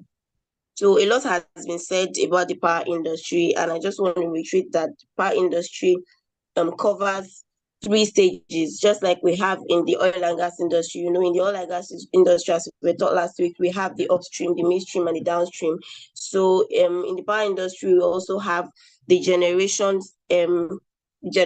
stage, or let's say industry, the distribution, and then the transmission. So we're going to be looking at different subtopics under the power industry. And to give a proper context, we're going to be looking at grid modernization, smart technologies, energy storage systems, cybersecurity in the power industry, policy and regulatory framework, and then we'll be taking a conclusion on all of them. So I was talking about the grid modernization, smart technologies, and energy storage system, and my colleague will continue from there. So grid modernization, to give a proper context, what is grid? Grid is, in the most simplest of terms, everything that covers or consists of everything that is necessary for the generation, the distribution, and transmission of electric power to the end user. So it's in Nigeria, it consists of the power generation companies, as we have been told, the GENCOs, then the DISCOs, as the power distribution companies, and then the transmission company of Nigeria. And then when we're talking about grid modernization, we are talking about what makes, or the system or the tools or whatever makes the grid smarter, so that it will be more efficient and it will be more reliable through the use of cutting edge technologies. So what are smart grids? Smart grids are grids that deploy the use or the adequate use of digital and other advanced technologies that monitor transportation of electricity from the generating company down to the end user. And what are the features of this smart grid? We have digital communication, we have advanced metering infrastructure, and then distributed energy resources. To give a proper understanding of advanced metering infrastructure, we have just to better understand it, advanced metering infrastructure is a two-way communication system that collects detailed metering information throughout a utilities service industry, and it is highly automated, and it allows real-time on-demand interrogation with metering points. So now let's look at the challenges in grid modernization. We have, in Nigeria especially, we have poor maintenance culture. Every now and then we get the news that the national grid has collapsed, and then everyone in Nigeria that depends solely on electricity from the grid is put into darkness. So there's poor maintenance culture. There's poor regulatory policies and low budget allocation. So there's a problem in Nigeria, which I think is misplaced priorities. We allocate so much in our budget to things that are supposed to take less importance over others that are actually supposed to be more important. So we have low budget allocation, and then poor regulatory policies. Now, our mentors have already told us that we have rules, we have laws, especially the Electricity Act of 2023 and the Electricity Amendment Act of 2024. But as far as I know, there has been little, or let's say not much, that has been said about the enforcement of the content of these policies, or the sections or the provisions of these laws. Then we have the elephant in Nigeria, which is corruption. There's corruption everywhere. There's electricity theft. There is corruption in generating companies, in distribution companies, in transmission companies, everywhere. So these are the challenges. Then we also have lack of institutional management and insufficient research, information, and merchandising of smart technology. There's also the transmission and distribution infrastructure and equipment vandalization. Every now and then we also hear that people connect electricity to their houses illegally. People steal wires from time to time, and then just so many vandalizations going on. Then recommendations for these let's say our thought out solutions to all these challenges. For the first one is the development of renewable energy standards. Group 1 has talked about different renewable energy sources that we have, and we just want to reiterate that if we put more attention on these standards, we can actually generate more power and we can be able to distribute more. But as a step forward or a step in the right direction, the Nigerian government has enacted the Electricity Act of 2023, like I said, and this act encourages renewable energy. So we just hope that these provisions are enforced and we get a better result. Then another recommendation is adequate research, adequate funding for the industry, and then infrastructure upgrade or improvements. We need to move further in the equipment that we use in generating in generating power. Like the first presenter, Dr. Alexander said, Mr. Oboho said, we're not generating enough power that can serve the whole country, and that is the main reason why we still have unstable electricity supply in Nigeria.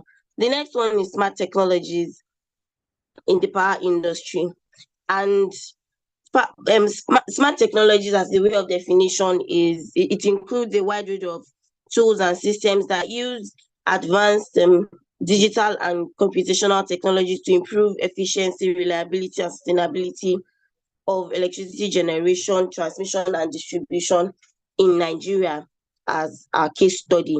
And examples of that are smart meters, smart grids, distributed energy resources, and electric vehicle charging infrastructure. So smart meters, we are all familiar with smart meters. That the meters that are distributed in or now I know that they are being purchased by end users. So that we use in our residencies and in our company buildings and all of that are used to measure directly the amount of electricity or power that you consume in that building. Then smart grids are grids that use digital and computational technologies, just a forward move from all the analog system that we used to use. And then distributed energy resources. This means that there should be this means that there are smaller scale power generation, and I know that has been discussed earlier by our mentors. There is also the electric vehicle charging infrastructure. This is not really being practiced a lot in Nigeria, because Nigeria still depends essentially on fossil fuels. So most of our cars still use petrol and diesel. So we don't really have electric vehicles, but this is an example of smart technology. And then thirdly, we are looking at energy storage systems in Nigeria. Energy storage systems are vital components of modern energy infrastructure, and they enable efficient management of energy supply and demand. So they are assembled. They're a group of devices that are assembled together, and they are capable of storing energy in order to supply electrical energy at a later time. We have examples like batteries, thermal energy storage, mechanical energy storage, and hydrogen storage. And then the importance of energy storage systems are the balance supply and demand. So when we use battery, we can buy for example, solar energy, we can buy in batteries. When people are installing solar energy or solar panel in their houses or in their buildings or companies, they buy with it batteries, and they use the batteries in conjunction with the solar panel. So this although it is very expensive, but if they are made affordable, the balance supply and demand. Then it enhances grid reliability when everybody is no longer relying on the national grid. We can rely on batteries, we can rely on mechanical energy, we can rely on hydrogen. There is less reliance on the grids, and makes it more durable, at least until we are able to upscale on our equipment. Then we have facilitation of renewable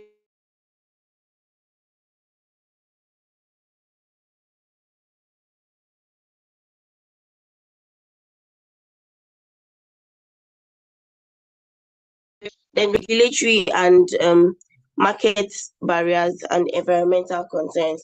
My colleague will pick up from here. Thank you.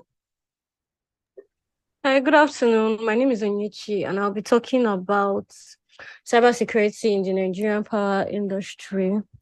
So firstly, I would like to say that if we look through the Cybercrimes Act, the Cybercrimes Prohibition and Prevention Act, and even the Amendment Act of 2024, it mostly talks about the telecommunication as infrastructure. None of it actually tilts to protection of our energy, our pipelines, or to the energy sector.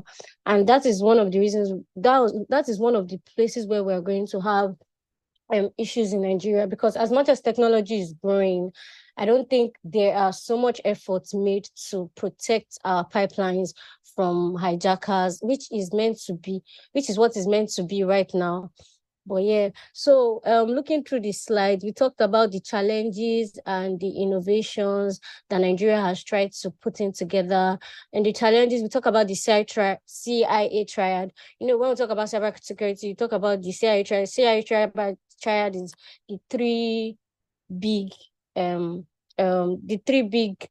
parts of cybersecurity. That's the confidentiality and the integrity. And we're saying that, and this CIA triad, the energy sector focuses more on the availability. Do we have enough, just like our mentors said when they were giving their slides, they talked about how we don't have enough energy. The watts that we need is 30,000 megawatts to be able to have a good supply of energy in Nigeria, but we have just 4,000 megawatts. And I think that is one of the challenges that we are facing generally. Also, I don't think the attacks that are going to be posed to this electricity subsector, I don't think we have, like I said earlier, even the Cybercrimes Act doesn't make provisions for how, if we face malicious attacks from ransomware attacks and all these malware attacks, if we'll be able to withstand it. So those are some of the challenges that we are facing. And I think Nigeria has actually tried with some innovations. They've actually brought up some innovations. They're collaborating with global bodies like International Telecommunication Union, the Organization of Islamic Cooperation, Computer Emergency Response Team, to leverage international expertise and share threats intelligence and align with global cybersecurity best practices to try to see if we can actually withstand some of these attacks if they are put forward towards our pipelines and our sector. And they're also strengthening, Nigeria has also brought up some innovations by building the capacity of their cybersecurity agencies, such as the cybercrime working group. There's a cybercrime working group that helps to enhance the incident response, like being so fast with response where there's an incident, and also help with the forensic capability to help withstand such attacks on the power sector, which is targeted at the power sector.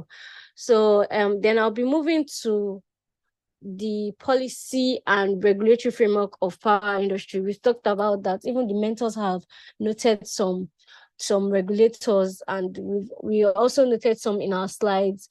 The key framework guiding the sector include the National Electric Power Policy of 2021, the Electric Power Sector Reform of 2005, But our mentors have showed us how the key history of the energy power sector and how it has come down now to NEC also helping out in major ways. We also, in our slides, we also stated the Ministry of Environment and the Federal Ministry of Industry, Trade and Investments, the Federal Ministry of Water Resources, and the Federal Ministry of Petroleum Resources are some of the ministry bodies that also regulate the power industry in general. Then we talked about some policy and market drivers in our slides, where we talked about the focus on petroleum and electricity sectors, how the energy policies in Nigeria are focused on the petroleum and electricity sectors. And we've said that some reforms in these sectors are driven by privatization and liberalization efforts aimed at attracting private investments. Like how our mentors also talked about how some states are now pulling out to try to generate electricity on their own. And these are some of the efforts that are also attracting private investments. When we try to privatize some of these issues, when we try to privatize some things like this, it attracts private investments in the states and generally. So yes, those are some of the market drivers. Then we made a conclusion, because the time is almost up, made a conclusion saying that the power industry in Nigeria is made up of different sectors, each with the primary aim of transmitting or generating, just like our mentor said, in the generation, transmission, and distribution of power. So yeah, that is generally what we talked about in the slides. And that's all for our presentation. Thank you all for listening. All right, thank you so much. Thank you so much, Group 2, to both presenters that presented on behalf of Group 2. Well done to you, and well done to every member of the group that contributed to ensure that you people were able to present, and well done to everyone. So please, can we kindly have feedbacks from our mentors, Mr. Ubo first, and then Dr. Alexander next. So, Mr. Ubo, what did you think about the presentation, and is there any feedback you would like to give the mentees of Group 2? Okay, thank you very much. Group 2, great job. Presenters, you did great in your presentation skills. I like how you tried to tie your presentation to the Nigeria. So yeah, well done. I have a few comments. Okay, first things first, let's go to slide the introductory slide 3. You inserted a statement there that it begins from power generation, in bracket, the conversion of fossil fuels into electric power. So obviously, it's not just limited to conversion of fossil fuels. Like in Nigeria, hydroelectric that we use to generate a good percentage of our power, hydro is not fossil fuel. So you just want to take notes so that you just don't limit your understanding of power generation to the use of fossil fuels. Just wanted to correct that. Then, yeah, so first things, I think I have a little challenge with the flow of your presentation, your slides.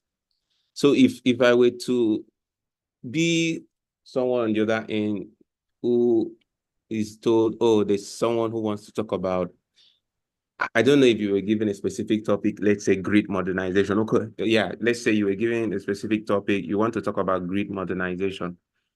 I think the flow would be, first things first, you want to build your background.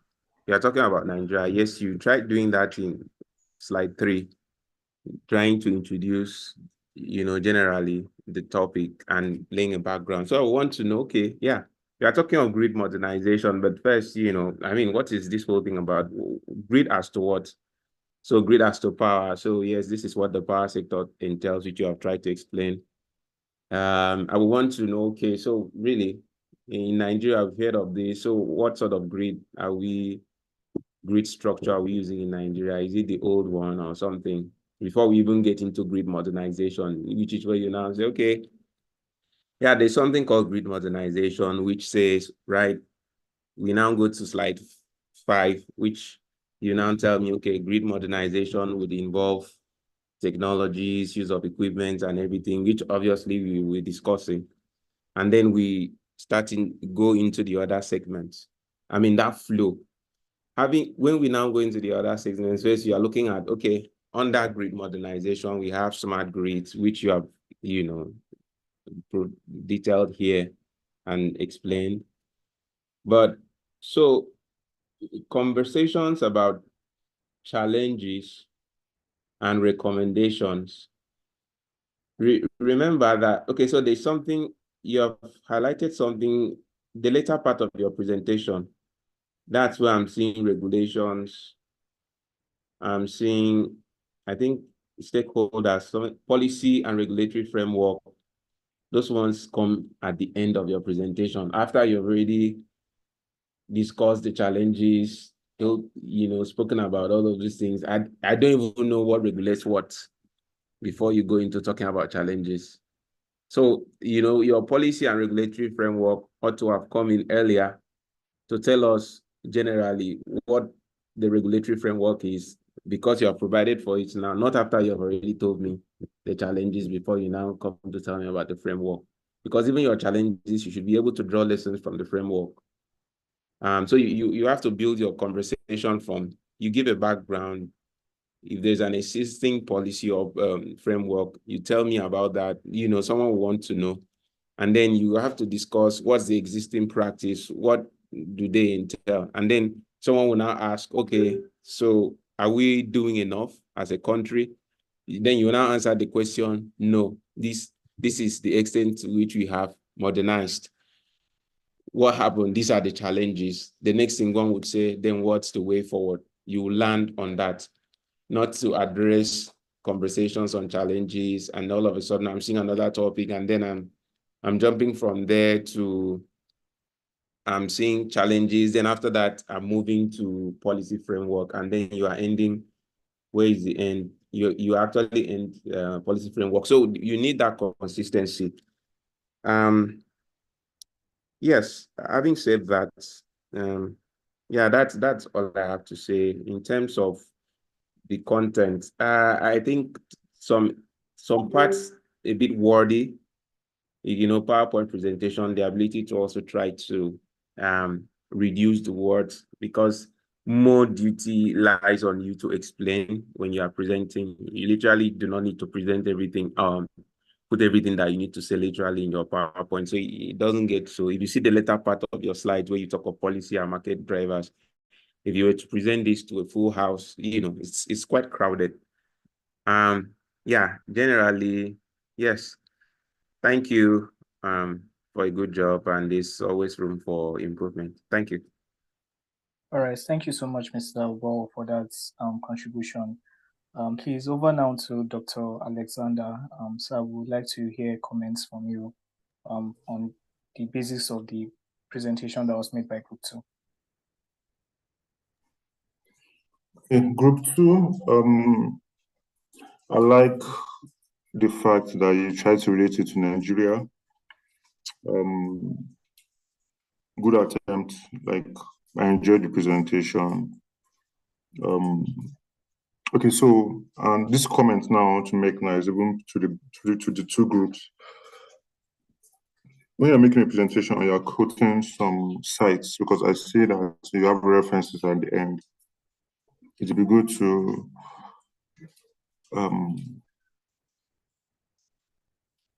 in your work, where the source, you can impute it there to say, okay, in 2024, just put it in bracket, right? This is a note, because I'm sure both of you, I'm sure the two members of the two groups are still in school or something. So that's just the feedback. But for this presentation, the presentation tries to stick to Nigeria. I really like that fact. But I also say what JIIPCC should do is, when you're given topics like this, be specific. And I was saying battery as a storage, battery energy storage system. I was saying grid, something. I was also saying policy. Like, the thing was just all over the place. It was just grid modernization. It was just scattered. If you want to focus on something, focus. So you can't have captured all this in one slide, right? And so there was a disconnect. You're talking of grid modernization, which is on the grid, or it can also be off grid for mini grids and embedded generation. We're not talking about battery energy storage. Battery energy storage, so there's a lot of disconnect, right? Then I also see that the data, some of the information you use there are not really up to date. You're still quoting extra 2005 when there's an Electricity Act 2023. The presenter said the NEC is the primary regulator. So my point is, it's a good attempt. Like, I enjoyed the presentation, but JIIPCC, please, this is a feedback you should take. Remember, my colleague also talked about how the topic is structured. So it's possible that's why the mentees are struggling to, they just go and pack everything and pour it inside. You have to be specific. Tell them, talk about, and these are lawyers. Okay, I saw something, energy law. So why don't they focus on the aspects that have to do with energy law? Contracts in the power sector. Exactly. That will make more sense. It's not just about gathering all this knowledge as a lawyer. It has to be specific so that when somebody is talking to them about the Nigerian power sector or contracts, they can have something to say. So don't just give topics generally. So this is also a feedback to JIIPCC now, not just to the presenter. So I see, because I think myself too, I also struggle. If the topic was just given to me like that, I would just pack everything just because I'm trying to impress somebody. But narrow it down, there should be a scope. Back to the presentation. So when you're doing a presentation like this, right, you introduce the topic, give a background. You can give current statistics of what's currently obtainable, what's currently happening. Then the problem, what's the problem? What's the problem statement? You give, like, on grid modernization now, where is grid modernization in the country with respect to the generation, transmission, and distribution? That was not there. The presentations were just scattered. Then at some point, I'm seeing petroleum industry, I'm seeing pipeline. I'm like, okay. Okay. So then you introduce cybersecurity. I don't know, my colleague, Ian, please, I've never heard of any cyber security attack. Maybe Atifa is attacking one Genco or Disco in Nigeria. Most of the attacks are more physical, by vandals, bandits, Boko Haram. So there are more physical attacks, not cyber attacks. I think since they are talking about smart grid, those ones that maybe use networks and stuff, there's still a concern about cyber, but it might not really be something so germane right now. Okay. That really, so the renewable energy guys that are using for monitoring of their mini grids. Okay, that relates. So in my head, right? So these are some of the see, is the one now that has not explained it to me, but you didn't explain it to me.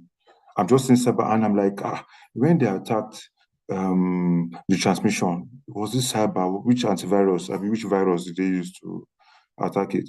But I know it was more of a physical. They planted a bomb.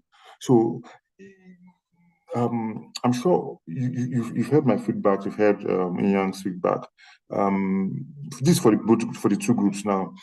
It will help you in your presentations going further, even when you in your academics, right? So I'll just leave it. But overall, I want to commend the two groups for. Don't take this as a negative feedback or saying you didn't do a good job. No, It's just so that you would do better. Myself, I'm sure even young as well, we had to learn through the hard way as well. If I had someone in my university teaching me how to make presentations, honestly, there are some insults in my life that I wouldn't have had. But good job, both of you. Thank you. Yes, thank you very much, sir. We really do appreciate the feedback for both groups and also for JIIPCC. We'll do well to better fine-tune the topic so that there's better direction in the scope and in the frame of the presentation. So heading over, I think we just have two things left on our agenda, the question and answer session and picture time. Right, so please, no question was sent when the research was done. So we want to give room for live questions. Do we have live questions that we'd like to send to our mentors, or just ask our mentors so that they can help us address maybe knowledge gaps that we may have as regards the topic? So please, do we have questions from mentees as pertain the power industry? Is there anything you need some form of clarity on? This is the opportunity for you to ask, right? We have Dr. Alexander on call and Mr. Ubo, experts in this field. I'm sure they will do well to address your concerns or your questions. So please, can we have questions, live questions? You can indicate on the you can send your question to the chat box, or you can unmute yourself and or raise your hand or just indicate, and then we'll take your question. We don't have any question. I'm sure our mentors have said quite a lot, and I don't want to assume that you totally grasped anything. So please, do we have those with questions?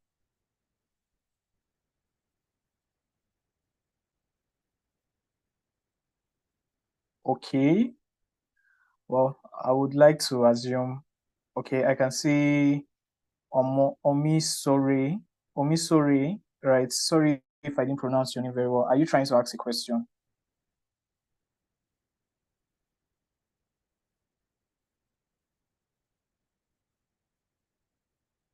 Omisore, are you with us? Oh, okay. All right. So in the absence of any question, I would like to thank all the mentees that were on call, and also to our mentors for taking out 2 hours of their time to just come and give us a breakdown of the power industry. It has been very, very informative from the start of the class, talking about the power industry in Nigeria, where we are coming from, where we are, right? Our challenges, regulatory frameworks. Our mentors were able to highlight them, the issues within the transmission between the GENCOs and the GENCOs and the DISCOs, and just generally basically around the power industry. Thank you so much, sirs, for doing justice to the topic. I would like to advise our mentees, the classes are live streamed, right? So please, you can always make reference to the live streamed version and try as much as possible to rewatch as many times as you may find necessary, so that to help you better gain a better grasp of what has been discussed that you may have missed while we were in the session. So so just before we go, can we just have those who are in places where they can turn on their videos so that we can take a quick picture, and then we'll call it a day. Can we quickly have pictures? Please, if it's possible, try and turn on your videos so that we can take a quick screenshot. All right. Thank you, SG. Thank you, Sumi. Thank you, Christabel. All right, just give me a moment while I try to work on the picture. Thank you so much.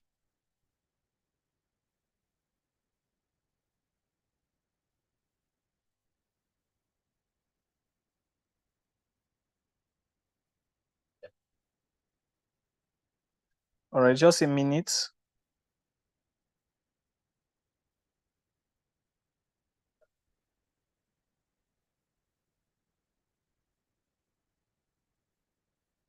All right, thank you very much. We are done with that. And with this, we've come to the end of today's session. It has been a wonderful time. Thank you so much for your participation. Thank you so much for your presence in class. Look forward to seeing you in the next session. I'm sure our mentors will also be ready to try as much as possible in any way that they can help you. If you reach out to them, you can follow our mentors on LinkedIn. You can try and connect with them. You can also send them private questions so that they can help you out as much as they can. So goodbye, everyone. Please enjoy the rest of the afternoon. Onyekonshola is saying, can the contracts be explained again, please? So I think this is asking Barrister Inyang to explain the contracts. Yeah. Okay. All right. Yeah. So for the power purchase agreement, it's simply just understand it to be an agreement between the generating company or the supplier to the, in this case, it entered between the supplier to the purchaser. So for instance, you have a situation where a DISCO can enter into a purchase agreement with a GENCO. So the power generated by the GENCO will be now sold to through the transmission company to the DISCO. That agreement is called the power purchase agreement. It defines the relationship between the parties. And like I said, a power purchase agreement can be of two types. Like normally, it's either you say it's going to be on a take or pay arrangement, or it's going to be on a take and pay arrangement. A take or pay arrangement is that arrangement where, let's say the DISCO will enter into that contract with the GENCO, and the GENCO would say, look, our contracted capacity is going to be, for instance, 10 megawatts. However, this is the daily capacity, available capacity that will be transacted. Once we send you this capacity for each day, you must, for a particular period, you must be ready to take that capacity, whether or not you want to use it. But if you decide not to take it, you must still pay me my money, because I've dispatched power to you. Whether you as a distributor, you have the need for it, that's your business, because you had already contracted. So it's either you take the capacity that I've sent to you, or you pay. It allows for certainty. That's why NEC has come up with an order to say that, right, like under the new dispensation, I mean, my colleague also discussed about NBET, the Nigerian Bulk Electricity Trading Company. So before, NBET would be the one, through a vesting contract, they will be the ones to buy bulk from the GENCOs, and then they would vest that on the DISCOs. But now NBET will now transit from the market. It will now be a bilateral arrangement, because they're trying to encourage efficiency and stability in the market. But as a requirement, it is now required that the GENCOs and the DISCOs would need to enter into take or pay arrangements, PPAs, in order to make sure that there is market discipline. You know, when a GENCO knows that when a DISCO knows that once power is supplied, the DISCO must take, or you pay, the DISCO would be disciplined. When a GENCO knows that there's a DISCO that is available to always take power once dispatched, obviously the GENCO will not have worries with you know, sending power and the capacity is not taken. What do I do with that power? So it will allow for market discipline. There's also the arrangement that is called take and pay arrangement. Take and pay was what we had before, which did not allow for market discipline. Take and pay just meant that a generator can generate and dispatch to a DISCO. The day a DISCO just says, I don't need your power, so long as I don't need it, take back your power and I'm not going to pay. What would the GENCO do with that surplus power? You know, it allows for wastage. And yeah, so that's a power purchase agreement. We also talked of a gas supply arrangement. We said that if for the most part, our power generation is from gas, that gas that is used to power the generating plants, the power plants through which power is now sent to the distributors, the source of the gas that provides the feedstock for the generation companies has to be bought from somewhere. So the GENCO in that case will now enter into an agreement, a supply arrangement with a producer. Remember that gas producers are more of oil and gas companies who have assets producing assets. By producing assets, I mean, okay, just understand it to be oil and gas wells, oil wells. Yeah, I think we will understand it to that extent. Oil wells that are producing oil, or they are producing oil with associated gas. Some of them have assets that produce non-associated gas. That is dry gas that are not associated with oil. Plus or minus, these are all producers. So the point is that these producers or suppliers, they have to enter into an arrangement with the generating companies for the generating companies to have that gas to power their plants. So that is a gas sale arrangement. A gas sale arrangement, NEC has also come to say, because there's now a requirement for GENCOs and DISCOs to enter into, remember I told you, take or pay PPA arrangements. Now, there's a corresponding requirement under the NEC order, the new order, that is saying that there should be a GSA entered between suppliers, that is GENCOs, and gas suppliers that should be on take or pay arrangement and with adequate liquidated damages provisions. All of these are to help with market discipline. So now, yes, same logic for gas supply arrangement, which means when the GENCO sends gas to the, when the gas supplier, that is the oil and gas company that is producing, sends gas to the generation company, under the take or pay arrangement, the generation company must take that gas. If they refuse, they must pay. So they will be forced to take the gas and generate power. And also remember, because there's a corresponding PPA that says that once they produce power and they send to distributor, the distributor must take or pay. So you see that there will be market discipline. Having said that, we also say that there are other contracts, which, I mean, we might not really want to go into all the conversations, but for vesting contract, a vesting contract is simply a contract wherein the bulk electricity trader, Embed, which before Embed also, because they are also leaving the system, it was just, they were just a transitory body as at then when the market was going through a transitioning process. But because the market now is going into what we call bilateral contract, a bilateral market.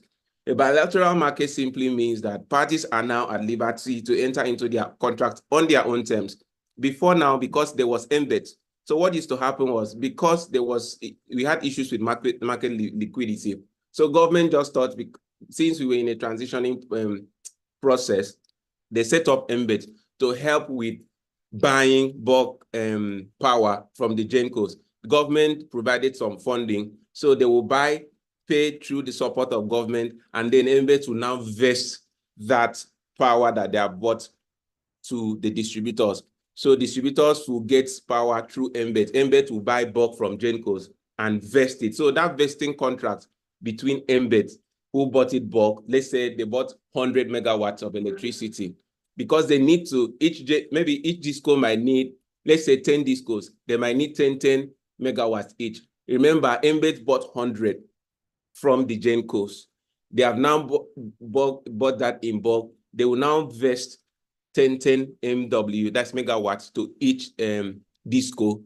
That's through a process or through an agreement known as vesting contract. Well, because embed is being phased out right now, which means those vesting contracts would be terminated at some point, because now, under the order just released by NEC, discos and GENCOs will have to transact directly, bilateral arrangements, no more middle man like embed. What's other contract? We talked about the transmission use of system agreement. We talked about the distribution use of the system arrangement. This simple term is just, if you want to use the facility of a transmission company, you have to go into an agreement with that transmission company. That is what we call the transmission use or transmission network use of system agreement. If you want, let's say you are an eligible customer that you don't want to buy power from the distributor. Remember, we said that there are some customers under the order, under the rules that embed has given and excluded under the MITO. I think it all started from MITO 2015. I think it was MITO 2020. I can't remember, but it's in the MITO that they're now given that carve out eligible customers. I think I need to be very sure whether it's there in the, I think it should be there in the Electricity Act. And an eligible customer can buy power directly from the GenCo, not from the distributor. However, because that customer will still need to use a distribution network, so that customer can go into an agreement, an arrangement with the distribution company and will be paying. And also an embedded generator, for instance, who has generated and wants to distribute to a certain category of customers separately, will need to go into an agreement with the distribution network if that embedded generator does not have a distribution network of its own. To use the facilities of that distribution company, you have to go into a contract. And that is what is called the distribution network, use of network agreement. Sorry, the distribution network use of system agreement. And which other, I mean, there are some other contracts that we can still discuss, but I don't know if I was clear. All right, thank you very much, sir. You were quite clear. I'm sure Ink and Solar had you loud and clear. Please, you can also try and do maybe further research in that direction. Okay, yes. Thank you, Ink and Solar, for that feedback. Like I said, we've come to the end of this class. I wish everyone a wonderful afternoon or evening ahead. Goodbye, everyone, and see you in the next class.